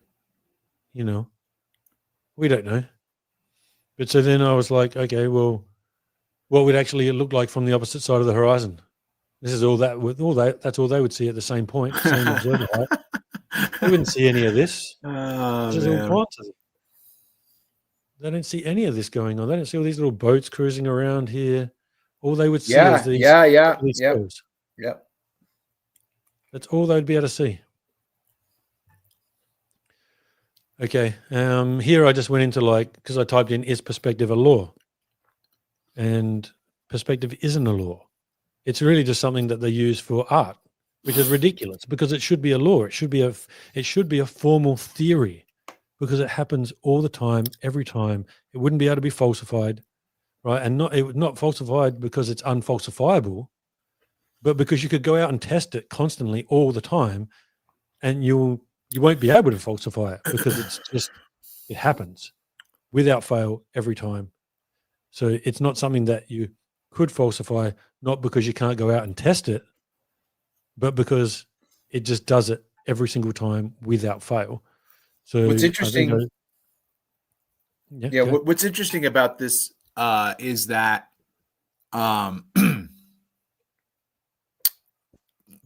about perspective, I just lost my scientific law, perspective, poop. I lost it. So sorry. Unfalsifiable. It won't be able to be Yeah, no, falsified. I don't know, man. It You was lost it there. last Yeah. time. Yeah. It's all right. Happens to me all the time. You might get it back. Mm-hmm. But yeah, so you say, is perspective a law? No, perspective is not a scientific law. Perspective is an artistic technique for creating the illusion of depth and space on a flat surface. No, perspective creates depth and space in your three-dimensional world. That's what creates your three-dimensional world. Perspective creates your three-dimensional world. Like you wouldn't have your three-dimensional world without it. If anyone wants to do computer programming, you want to draw a world within a computer program, you have to obey the laws of perspective. Or they're not laws, they call them the rules, but they should be laws. Because this is what we see. Perspective Oh, I creates. got it. If you one of the last videos that you watched of mine where you said that you made all those comments. Yeah.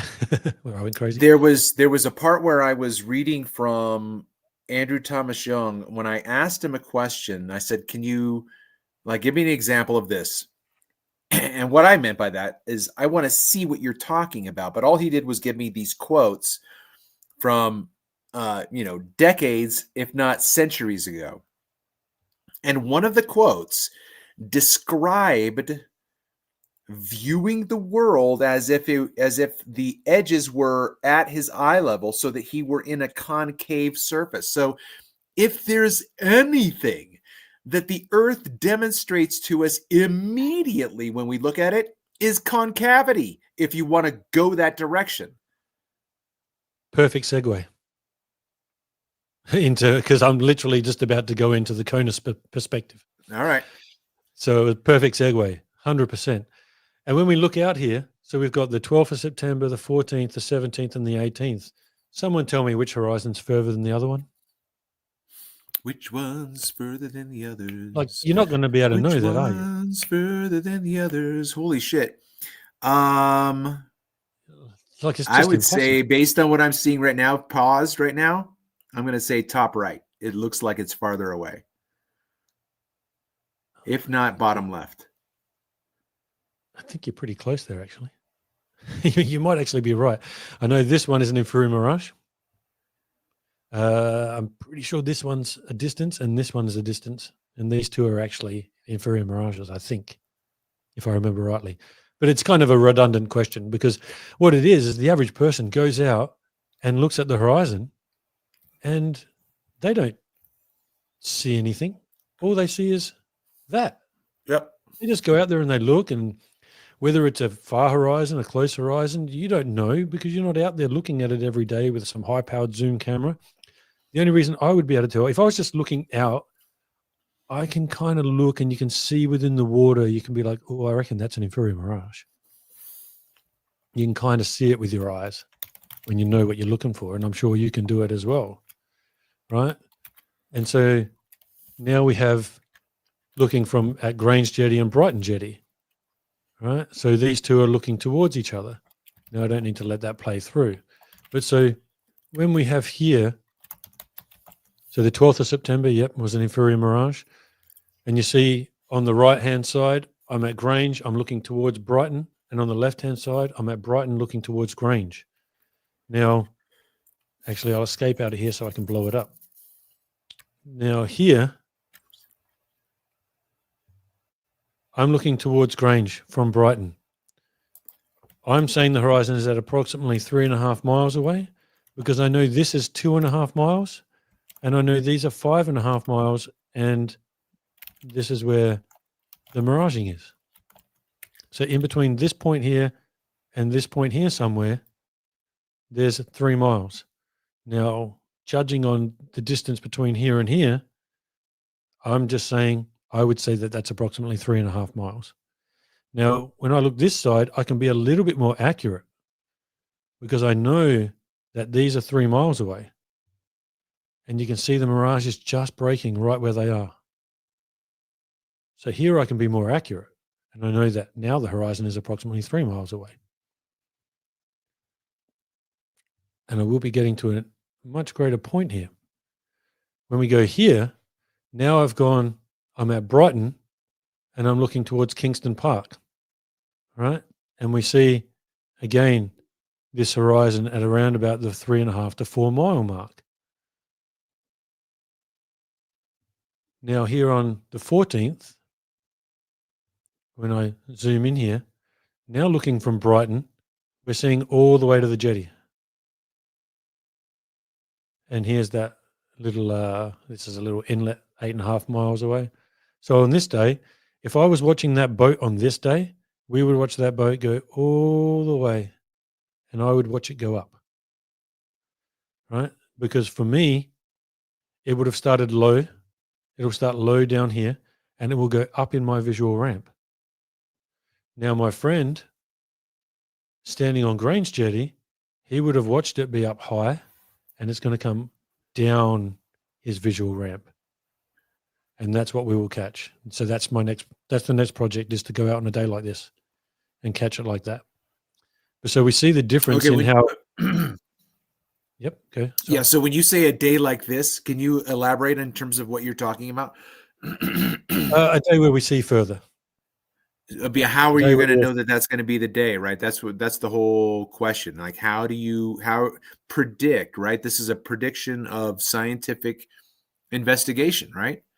Because otherwise you're not going to go out on this day because you don't think you're not, like, I've walked to, this happened more in the Chesapeake Bay than it happened anywhere else. But I would get out of my car, get my gear, and look out and go, oh, looming, oh, inferior. I could just tell. I just knew. Mm-hmm. But I didn't know because I knew what the temperatures were. I could just tell by what I saw. You know what I mean? Right. But well, Derek was asking a question earlier about, I think, more like predicting when these conditions, like which conditions are going to produce what you want to see in your mind. Like, what would the conditions be to see those images again? Well, I would say that in general, they are correct that when the air temperature is warmer than the water temperature, that's what would produce what they will call looming. That's when we'll have a further horizon. When the air temperature is colder than the water temperature, we're generally going to get an inferior mirage. But as I think you have, and I definitely have, filmed an inferior mirage where the air temperature was warmer than the water temperature. Yeah, Sky Free as well. Yeah. But yeah. I've had that in humid climate, in tropical climate. I've never had that personally where I am, but when I've gone up to Cairns in tropical climate, I've had that. So I suspect maybe, even though they say humidity doesn't have much to do with it, maybe it can kind of change things a little bit in that sense. I'm not 100% sure, but that would be my hypothesis to it, my idea of why that may be happening, because I really don't know why. But I have 100% filmed. It was 35 degrees Celsius. The air or the water temperature is between 28 to 30 is what I checked. And I had quite a strong inferior mirage. So I don't know. That's just my idea. Well, let me ask, what do you mean by that? When you say a strong inferior mirage, what does that mean for you? Well, I would call this a strong inferior mirage. Okay. And for me, so I would say, see how it's coming up to 3 miles here? Yeah. Let's just say I could tell that I could see all of the jetty, but there's still a slight inferior mirage all the way back here. I would call that then a slighter inferior mirage. Yeah, yeah, okay. Because now that mirage is like way off in the distance, close to. Sure. Yeah. Yep. Okay, here's a way of looking at it. So when the mirage is further away from the land or further away from whatever it's miraging, I would call that a strong inferior mirage. If the mirage is much closer to that land, I would call that a weaker inferior mirage or a less. Yep, I like it. Yep. Okay, so then from here, I just mucking around, did my own little GIF of, or not GIF, I did my own little jetty. Now this circle here that I put here, this is actually the same as this circle here in the way that it comes back towards me Yeah. And all I did was just make it super big, like 55,000 pixels or something. And it's creating almost like a straight line straight across. Gotcha. Yeah. But okay. So the horizon is a 360-degree circle around you. And that would be under perfect conditions, because I'm sure you have, just as I have, where I've looked one direction. Let's just say I'm looking to my left, and I can have the horizon at closer to 3 miles away, or let's just say on this day I was at 5 foot observer height, and at 8 miles away I'm getting 30 feet hidden inside an inferior mirage. I turn 120 degrees, Oh, right? sorry, man. I'm just like putting things together in my head. Sorry. Yeah, that's all right. And so when I turn 120 degrees and I'm now looking a little bit more to my right, there is no inferior mirage. There's a ship that's 13 miles away, and I'm probably only missing 10 feet of it. So that's not really a perfect 360-degree circle, because now my horizon is closer to probably 11 or 12 Wait. Do miles you away. have this in Yeah. video?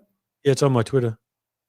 So what you're telling me right now is that, like, for instance, if you were in the center of this ellipsis under the N of a round, and you were looking to the right ellipsis, and there were an inferior mirage there, are you saying that at some point when you turn to the right to come another 90 degrees, it has vanished and now you're seeing farther? Yeah. Yeah. Wow, that's great. Yeah, I've had it a few times, but it's rare. I don't know exactly how many times I've had it, but if I've had it 5 or 6 times, be probably that. Yeah. Okay. But it is a rarer occasion, but it's not actually rare that when you look from one side and you look to the other, like maybe you still have an inferior mirage, but the inferior mirage is 3 miles away on one side, and on the other side it's 5 miles away. But it'll still be, normally if you have an inferior mirage, it goes all the way across the entire horizon, the entire way, all the way around. That would be normal conditions, but not all the time. Well, I mean, even where you're at, you've got land that's closer to you behind you. You'd have to be out in the middle of nowhere. Yeah, probably. Yeah. So the horizon is a 360-degree circle around you that visually appears to rise towards your eye level. It can appear slightly lower. It can appear slightly higher, but always appears to rise with the observer. Now, this is where we did this before. Here, I am the person, I'm what's rising, obviously. And let's just take this spot right here. Let me escape out of here so I can use, don't do that to me again. Okay, I'm going to have to do this again. You cheeky bugger.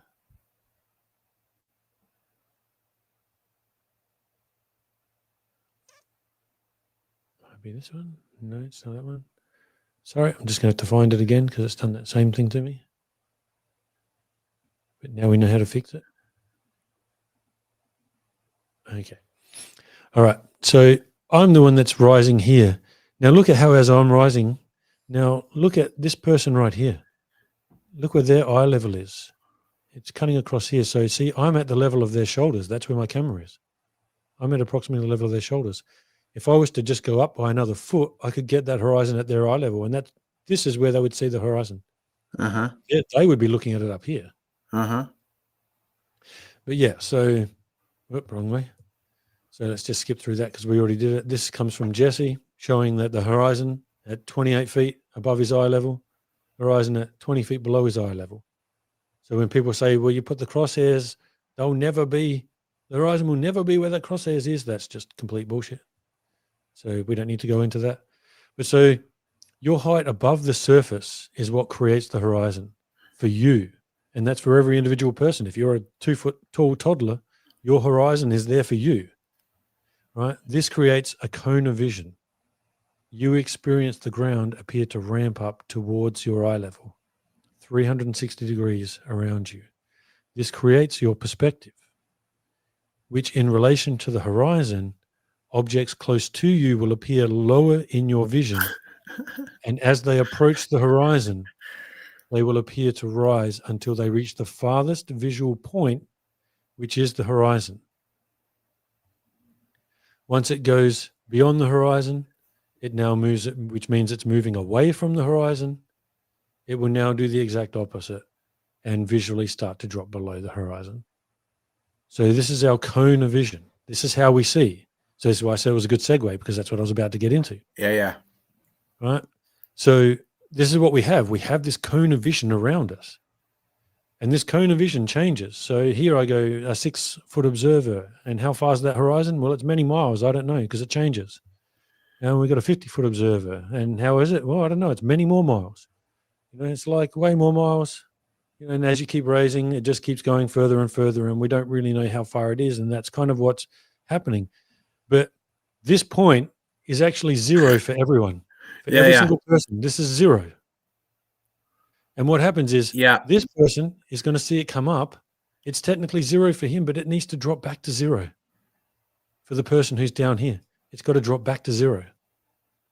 It will always be zeroing itself. Now, as you move, your cone of perspective moves with you. So every time you move, that circle moves with you. Right. That's the rendering and the simulation part, because it can make things be I said this, I thought this was really, really good the other day on one of my recent videos. I said something like, or I put it in the text. What we're watching right now is light consuming light within light. And it's just the nothing of the infinite eternity that is in front of you. It just consumes and devours whatever enters into it. Mm-hmm. And that to me is like a simulation. It's not, because if you move closer to it, you can bring the thing back. Or if you move higher, you can bring the thing back. Right? Yeah, 100%. And now, so if you want to look at it as a simulation in that sense, well, the Unreal Engine. So when people say to you, oh, show me a flat earth model, I just go, cool. Go look at the Unreal Engine. Go watch Fortnite.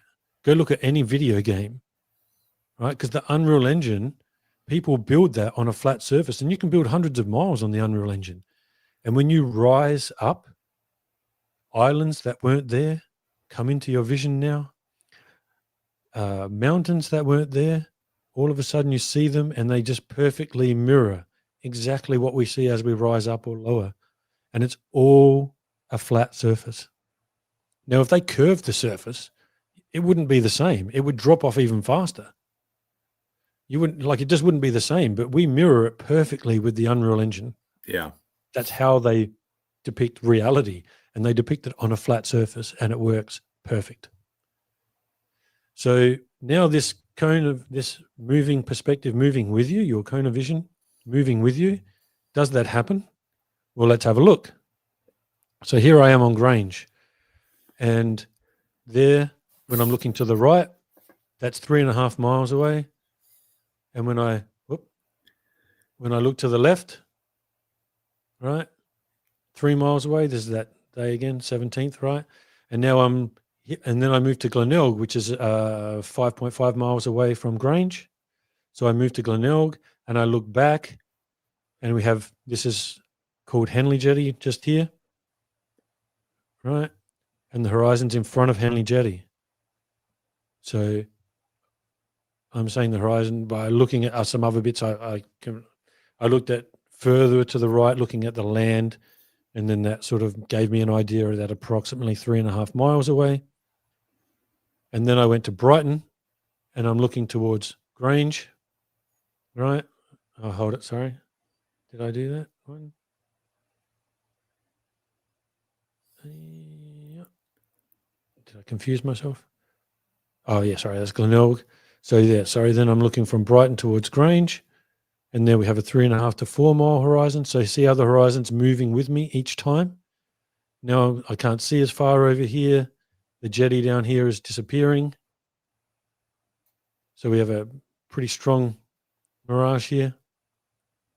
And then I move over to Brighton looking towards Glenelg. right? And this is where I can see where the horizon comes here, because Glenelg is only 2.5 miles away. And then I move to another area. Now, obviously, this is going to be slightly confusing to everyone, but I'll show you what's going on in a second. So here, now I'm looking from an area called Kingston Park, and this is Brighton Jetty just here. And here you can see the horizon is at Glenelg, just in front of Glenelg there. So we have a horizon that is, Glenelg's 4.16 miles away. So we've got a 3.5 mile horizon. So it just keeps circling with us. So now this was my circles. When I was at Grange, this is where I could see from semaphore to those markers. When I moved to Glenelg, now I could just see in front of Henley and couldn't see Kingston Park. It was in front of Kingston Park. And then I moved. So then go back Brighton. real quick. The Henley part is closer to the horizon and the Brighton is farther away. That's what you were talking about before with like what you were saying, a stronger or a weaker mirage. Okay, so that was looking from here. So that was looking from, what did I say that one was looking from? Glenelg. So that's looking from Glenelg, right? So when I'm looking out from Glenelg and looking towards Grange, this is Grange Jetty right here. This is Henley Beach Jetty right here. So this is Henley. Yeah, yeah. So when I'm here at Glenelg, the horizon was in front of Henley. Right. Which is in front of Grange. Yep. Okay. Right. So we see that my circle of my vision is moving with me every time. When I went to Brighton, that's as far as I could see. And then when I moved to Kingston Park, that's as far as I could see. So it's not like, again, this is just some weird ass theory. This is just what happens. And this would happen for everyone.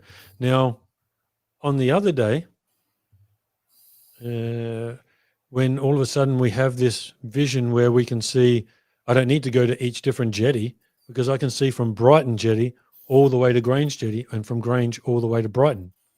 So now when I'm looking like that, this is the difference between the 2 days, but don't worry about that.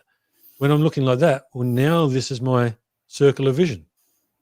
When I'm standing at Grange, wow, I can see all the way to Kingston. So now I've only got 2 circles of vision. Yeah, man, this is really good work. And I'm at Brighton. Thank you. I'm at Brighton, and now I see all the way to Grange. So it's only 2 circles, or really 1 circle that I needed to make up that same thing that I needed. And so we live in a simulation, right? Yeah, yeah. These are just simulated cones of visual space, or whatever you want to call them. Right, and yeah, for sure. And now this is where I just, I know that you like these ones, so let's just have a look at these. So this is my cone of vision being totally different on each one of these days.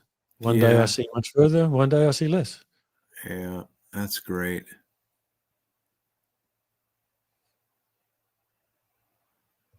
And then we look here, we're looking down towards Brighton. Top right, we're seeing all the way to the shore. Bottom right, we're seeing all the way to the shore. Top left and bottom left, we have a mirage. Man. Wait, hold on. You're telling me and the audience right now that the top right pane, is that going to be the same focal length on these? That is probably a different focal length. It's slightly more zoomed in. Because it's I would say so. But look at the bottom. The others are probably all the same focal length. That would be probably at 1,000 millimeters. Oh no, Okay, no, sorry, the bottom left. The probably the 2 diagonal from top left to bottom right.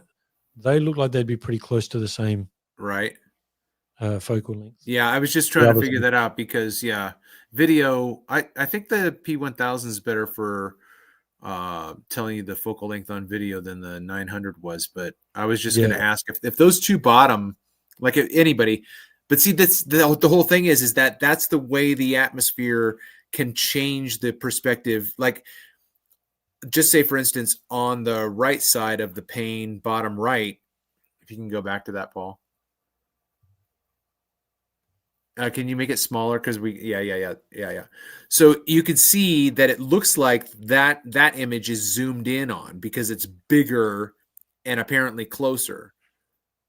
But then the one to the left is smaller and farther away. Mm-hmm.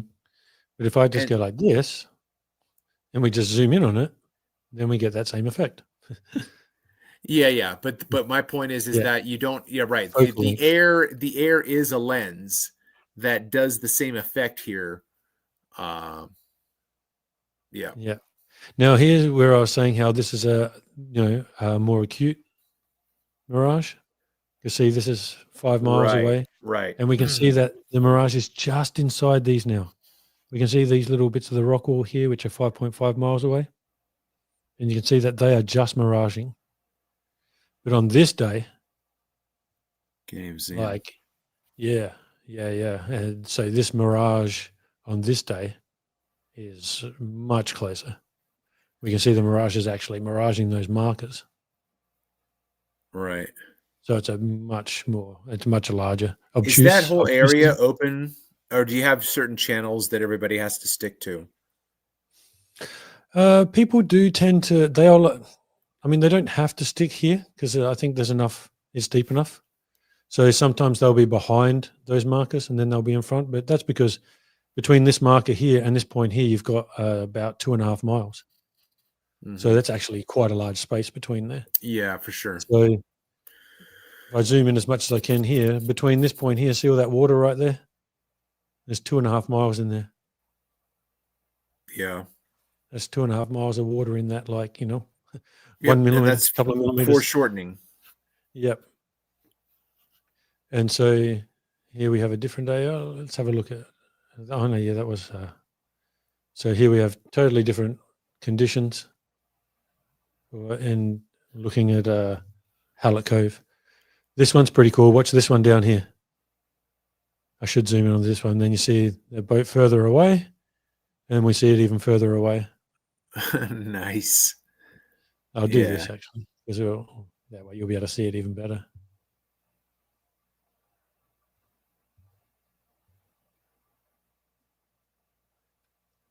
So it's the same boat. Right. It's closer, right by the buoy, then it's further away, and then it's even further away. So we're seeing all the way down to the shore here today. You can see this little colored section right here. Yep. You It's betcha. all the way down to the shore. You can see this little boat. Look at this little thing. I don't doubt anything you're saying. Right. I mean, I've had the mirror test from here to the beach where I am. That's a 3-foot mirror to a 5-foot camera. And this one here is only 2 miles. Oh, sorry, not 2 miles. Be less than a mile away, approximately a mile away. It's not there anymore. And just like this one's not there anymore. But this one is closer to 3.5 miles, and this one's closer to about a mile, or maybe even slightly closer than a mile or thereabouts. So there's 2 miles distance, maybe more than 2 miles distance between here and here. And then between here and here, that's between 3.5 to 12.5 miles. So that's about 9 miles between there and there. That's why this boat looks so much smaller. Look at it. Look how tiny it is compared to when it's here, 3.5 miles away. Here, probably closer to, 5 miles away, 8 miles away.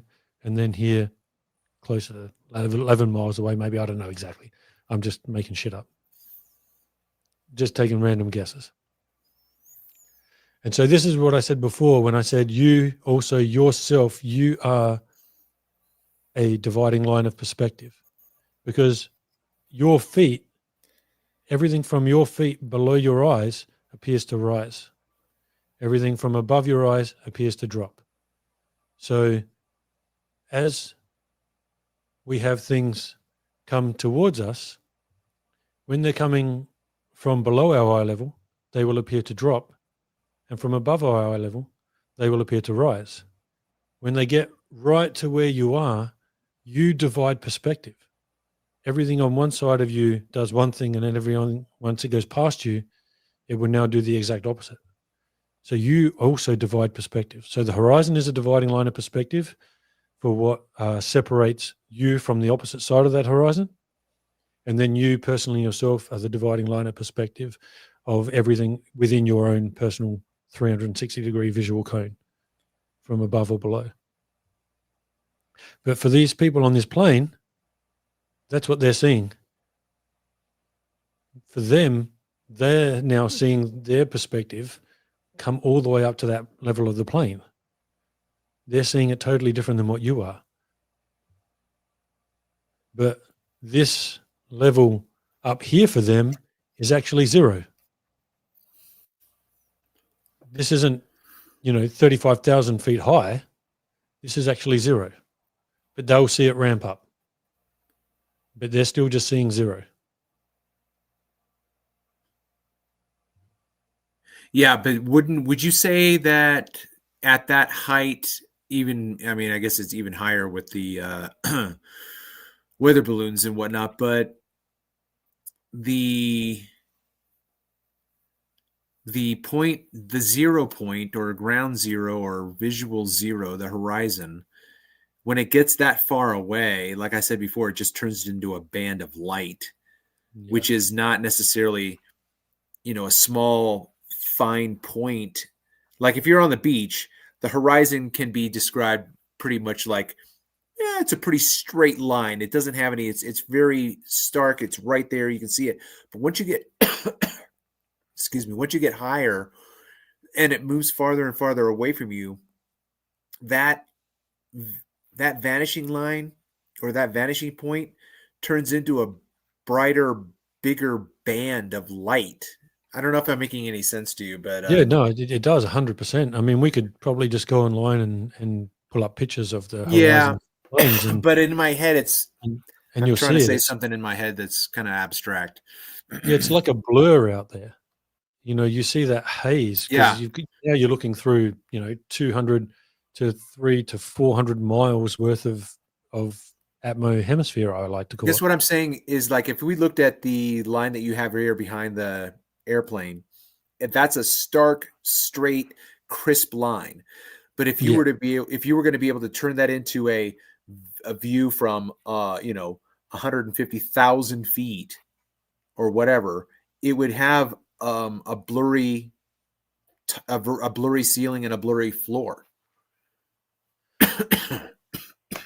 Yeah, if I was to say something like this, go about there, and then I think I can.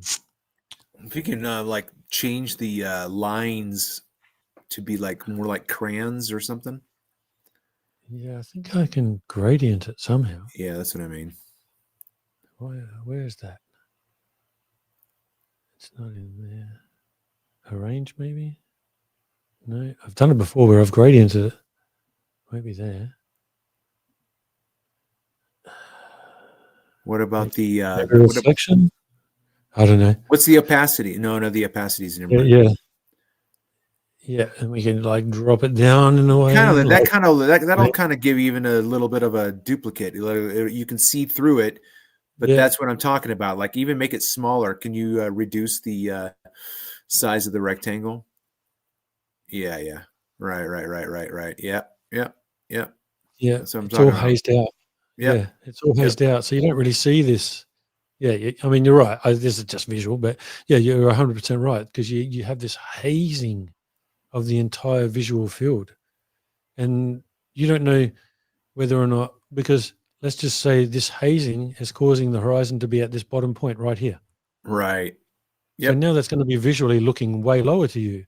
But the horizon, if there was no hazing at all and it was perfectly clear and you had the ability to zoom right into it, could be 200, 300, 400 miles past that.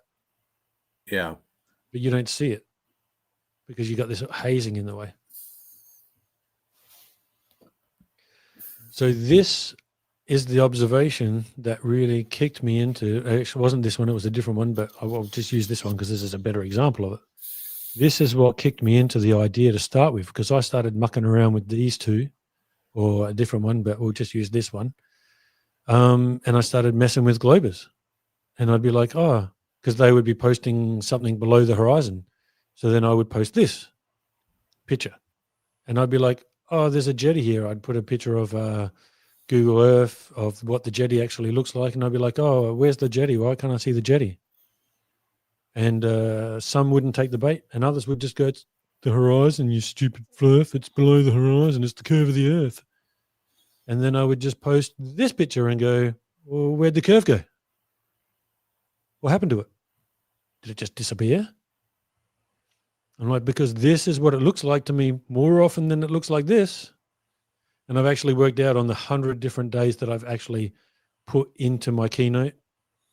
32 of them are more like this. 55 of them are full-blown inferior mirage, and the others are in between. So more than about a third of the time, I'm seeing to the shore. Well, that shouldn't be happening. This is 9.5 miles away. My horizon should be here. Shouldn't be like down here all the time. It's either here or way up here somewhere. You know, that's, you know, like, so my horizon's either like way up here or way down here. Mm-hmm. So I'm either getting mirages, and when I'm not getting mirages, I see all the way to the shore. Mm-hmm.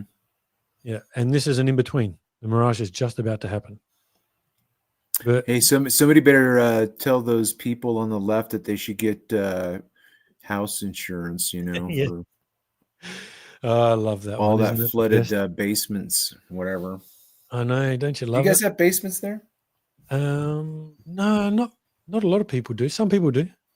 But yeah, you guys, it's like you have 3-story houses when you have 3 levels, like 2 levels. Mm-hmm. And then people have those, you know, huge attics as well. So you got like a 4-story house with a basement. Mm-hmm. It's freaking awesome. But yeah, so this is what sort of kicked me off into it first. And this is where I started arguing with the Globers a lot more, going, well, not arguing, but like, you know, messing with them, going, what's going on? And then they would have to deny their curve all of a sudden, like, oh, well, you know, blah, blah, blah. And you're like, well, what happened to it? Because this is what it looks like. And there should only ever be 4 feet hidden according to your globe.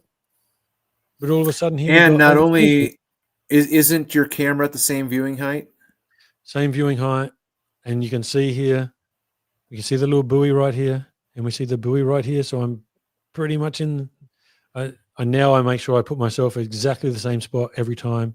Right. But sometimes, I mean, if this buoy is slightly different position, it could just be because of the different point of where it is within the current and the rope that it's on. Is maybe But I was going to say that it looks like the right image tower is lower. So my point is that looming would raise it, but it's not being raised in the right image. It's actually higher in the left image. At least that's the way it looks like to me.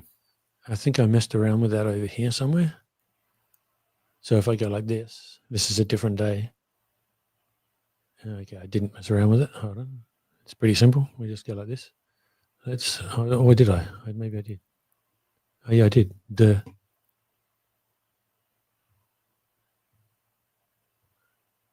No, I didn't. I need to raise it. So let's put these houses at the top at the same point. Mm-hmm. Oh, hold on. I need to. Yeah. Go like that. Now we'll go to this one. And now that those houses are at the same point, oh, see, this day is not too bad. But see how it's mainly just the bottom? It's mainly just like right along the shoreline on this day. You see the difference in where the base of this raises? Yeah. But the top of it doesn't raise too much. Yeah. The top is a little bit, but it's kind of almost there. That's we crazy. See the difference in, because as we know, the inferior mirage drops everything. And then, maybe I did it here. Mucked around with it here. No, I didn't. So we could raise this one here. There we go. Go back to here. All right, and we have a difference in the way it is there. See all the floor raise? It's not that the floor is raising. It's just that the horizon's going all the way back here. And I'll demonstrate that, which was where we were about to go. Just here. Now, I'm not sure if I did this. Nope. Okay, so we just go from... All right, so here we have perspective finishes here, and then it goes down. This is our perspective heading back down again. Mm-hmm. But as soon as we get an extended horizon, now our perspective has to go all the way to the other jetty. So everything has to change. When we look at this buoy, see this buoy here? It's now all the way up here, right? Visually. Visually, Yeah. it appears up here. Yeah. And when we skip one, visually it was up here before. It was in between here. But now everything must change. The entire scenery needs to adjust because now we see further. So our perspective grid is now flatter. Here is a more, would it be an obtuse angle? Like it's a greater angle up to here. Right. Here, it's a lower angle, but it's still zeroing out. This is kind of our 0 point. It still has to Yeah. come up to here somewhere. Mm-hmm. So now it just extends. So we have this visual extension. Right. All right. And so this was another day. I wonder if did I do this? I don't know. Sometimes I don't know. No, I didn't. So it's just another day showing you this is more of an inferior mirage. You can definitely tell this is an inferior mirage here now. But we see that same thing. The horizon right up here on the buoy. Yeah, buoy, yeah. You can tell like between the position of the buoy and this, that obviously I'm in the same position, right? But look at the way the buoy has to drop up and down. It's not that it's moving up and down. It's not physically moving up and down there. It's just that in this one here, it's only 3 miles away, 3.6 miles away. And the horizon is way further beyond here. So now that the horizon is way further, this point back here needs to become the visually highest point we see, because that's the horizon. And when it's here, now this is the visually highest point we see. So this has to be in the visually highest point. But as soon as you move, now it has to drop, because now this is 3 miles away. So it has to drop, because this can't be the highest point now, because the horizon's all the way out here. So it has to physically appear to physically drop. But it's not actually physically dropping. It's all optical. Well, hey, man, this has been almost 3 hours-ish of just absolute gold. If you want to just, maybe take another 10 minutes or so and wrap it up, I'm going to be hitting the sheets pretty quick. But all right, let's, because I think that you will like this section. Did I do this? I don't think I did this. Go ahead and do it again, because it's always great to. Did I do this one with you? Yeah, but do it again. I like what I'm seeing. I like that. Did we do all this? Did I? Yeah, did I go you over showed this? me this. Yeah. Oh, I did show you this, right? Yeah. Okay. But yeah, we can quickly go over it again. I did this the other day, yesterday. So we'll go from here. So the horizon. As the horizon comes closer to you, it will drop. It appears to drop in your vision because right here, as we see, let's just say that these are all miles. Well, this is 14 miles away. This is 7 miles away. So if the horizon comes to this point, within a perspective grid, it's going to have to drop. Now this is the 7 mile mark. And now this is the 7 mile mark, right? So here is a buoy that appears to be on the highest point of the horizon. Right. Because that's where the horizon is. But now when it extends, now the buoy looks down here. Right?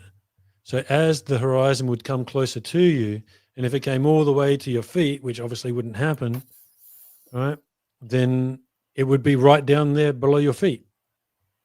And so now we see this.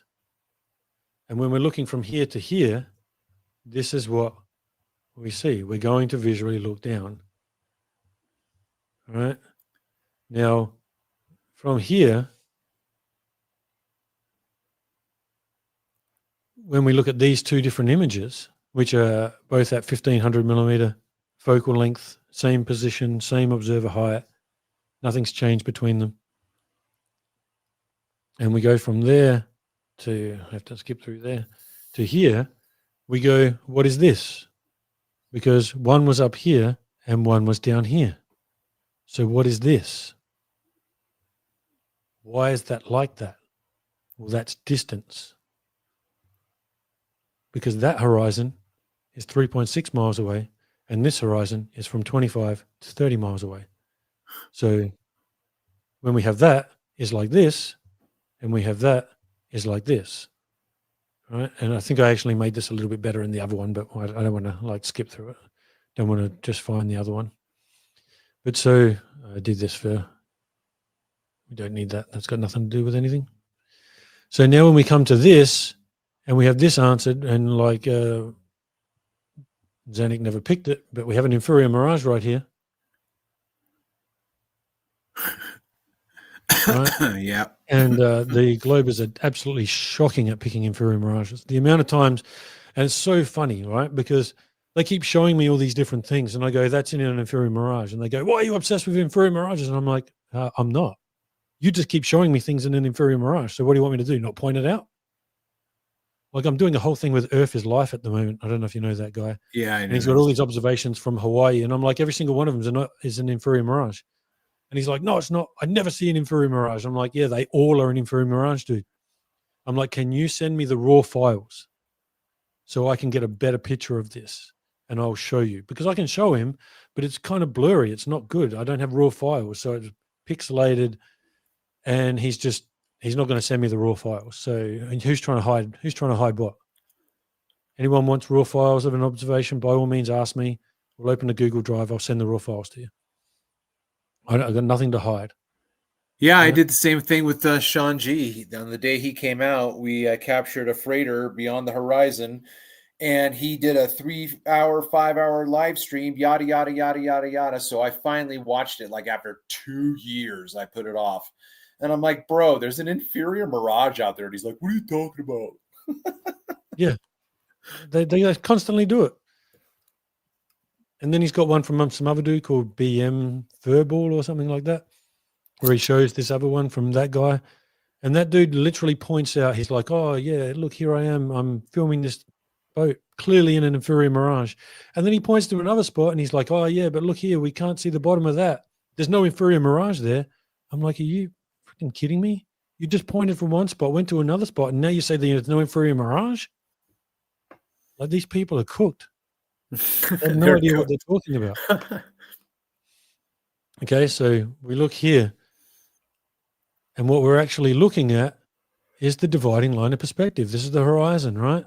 This is what the horizon is. So we get to here, we see this oil rig, and from there, it hits the horizon. Now it drops away. And now this one we see further, and then it drops away from there, because from this one here, now it's going to start dropping away. Okay. And as we've seen, light is always bending up. The only thing we've ever seen with lasers is light bend up. I would say that where the light bends is where we're getting the horizon.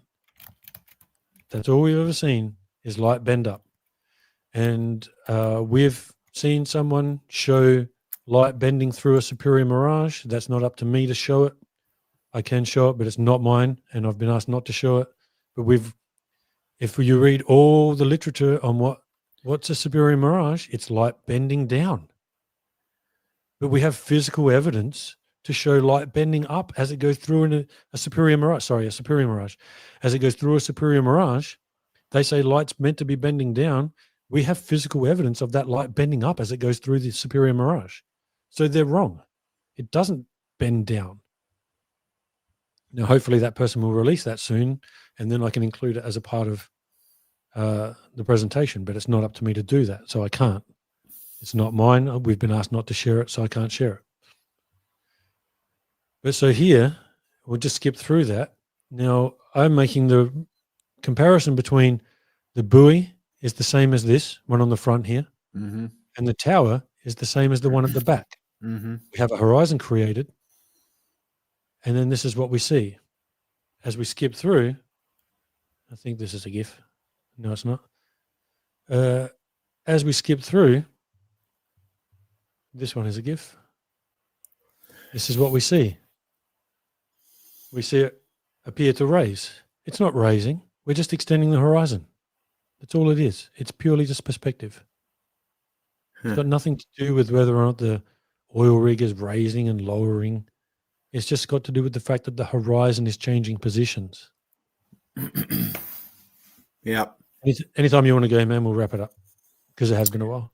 Yeah, no, that's good stuff. And I think that there's no, yeah. I mean, look, this is my fifth or sixth time, watching you do this, and it's just getting more and more clear. So I really, really appreciate. I can't say it enough, man. I really do appreciate all of your hard work, and can't thank you enough. So Yeah. Yeah. all No of the worries. energy that My we're pleasure. yeah, all of the energy that we're putting into this is it'll transform and it'll blossom when it's supposed to. Yeah. Well, in a way, what I need now, because I'm just one person, I can't get this message out to everyone. Anyone who's watching, anyone who ever watches, I mean, it's so obvious. The only thing that they can really say is coincidence. That's why when something's in front of the horizon, it appears to be below. It's just all coincidence. Because otherwise, how else? What else do they have? You have these two perfectly mimicking things. I've now shown it from one jetty to the other, showing a boat actually going from one jetty to the other. It's not even like it's not just an idea anymore. It's a proven idea. So this is what happens, and it happens 100% of the time without fail every time. So they need to now combat that and just go, well, it's still a globe, bro. That's all they got. Yeah. Or PhD Tony said, you need to prove that this is exclusive to a flat Earth.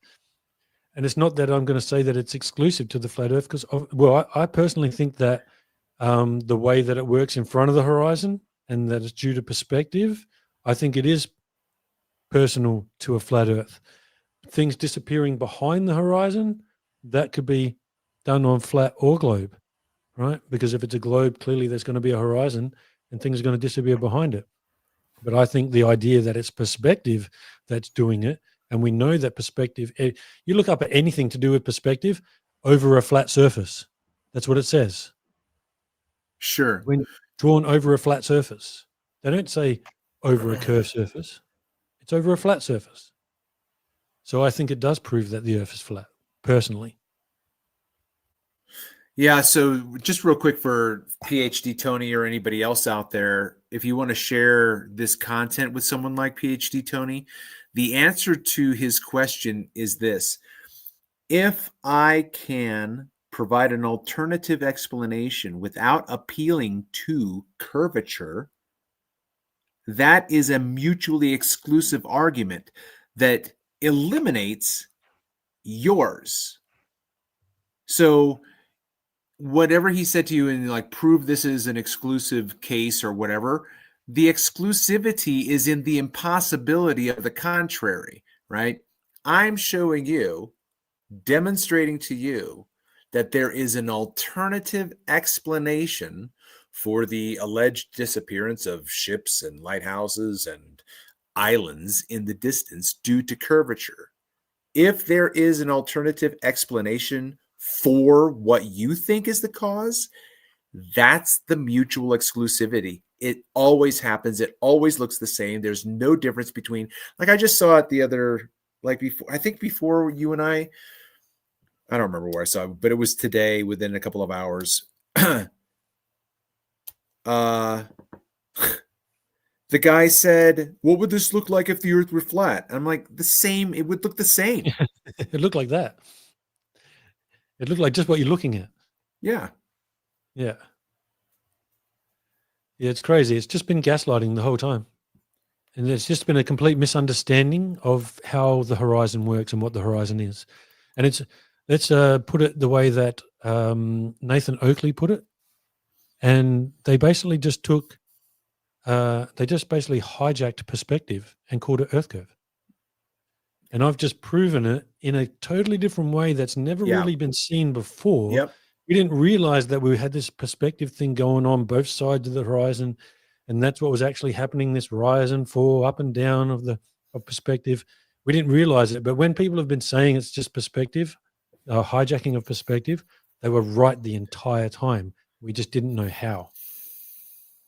Now we have a complete way of knowing how that has happened and how they hijacked perspective. All right, Paul. Well, hey, Awesome. thank you again so much for being patient with me as I remember and forget about our meetings and appointments and all that kind of stuff. I'm glad Oh, we were yeah. able to pull this off. Just one quick question from one of our viewers, and I can never remember how to say his name, but he's down in South America, and he says, "Do you have the different dates you took the pictures?" Yeah, I think he does provide that data in the panels that he puts together. But go ahead, Paul. Yeah, normally, I mean, as you'll see, people will be able to see the one that's on there right now. You know, it says the 12th of October. Normally I do. So if you look at this one here, the 20th of June, and this one here, the 1st of March, like I normally do. Sometimes I've mucked up and I didn't, which really annoys me as well, because then I have to go back and think, oh, shit, which one was that? What day was that? And when you've got 650 days to go through, it's not that easy to Yeah. refine Oh my what you gosh, just did, you know? that breaks my brain.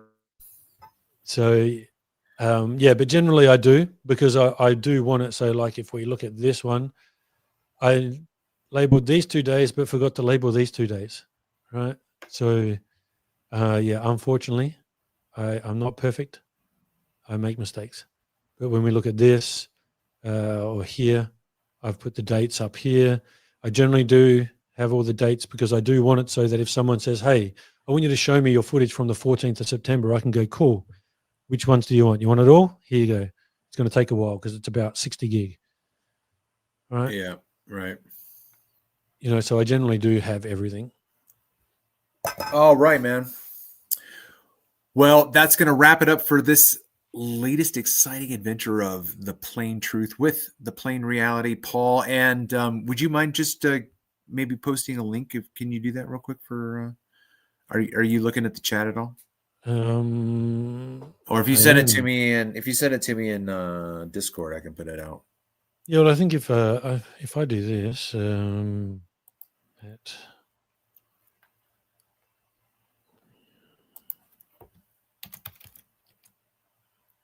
underscore plain, I'll just put this into. That's my Twitter. So if someone you can just copy paste that. That's my Twitter.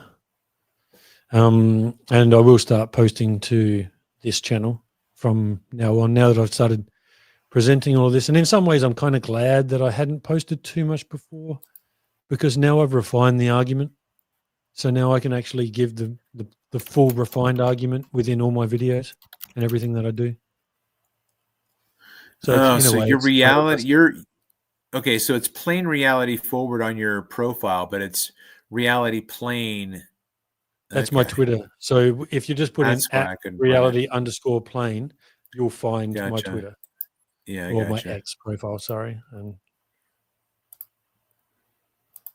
But you can also, I think you can just click, anyone who's in the chat, I think you can just click onto the icon in the, after, now that I just put a comment in there, I think you can click onto my icon and then subscribe from there. But yeah, thanks. I will be posting a lot more. So yeah, anyway, thanks for having me, man. It's been awesome. All right, Paul. Absolutely. Thanks you. All right. Yeah, this is going to wrap it up, everybody. Thanks so much for checking these past 3 hours of. For me, my mind is broken. I'm going to have to go just chill out and reflect on what's been shared. But let's see if you guys who are still out there, and if anybody in the future is listening at this point, please make sure you like, share, comment, and if you haven't already done so, subscribe. I have been your host, Travel Mateus. Until next time.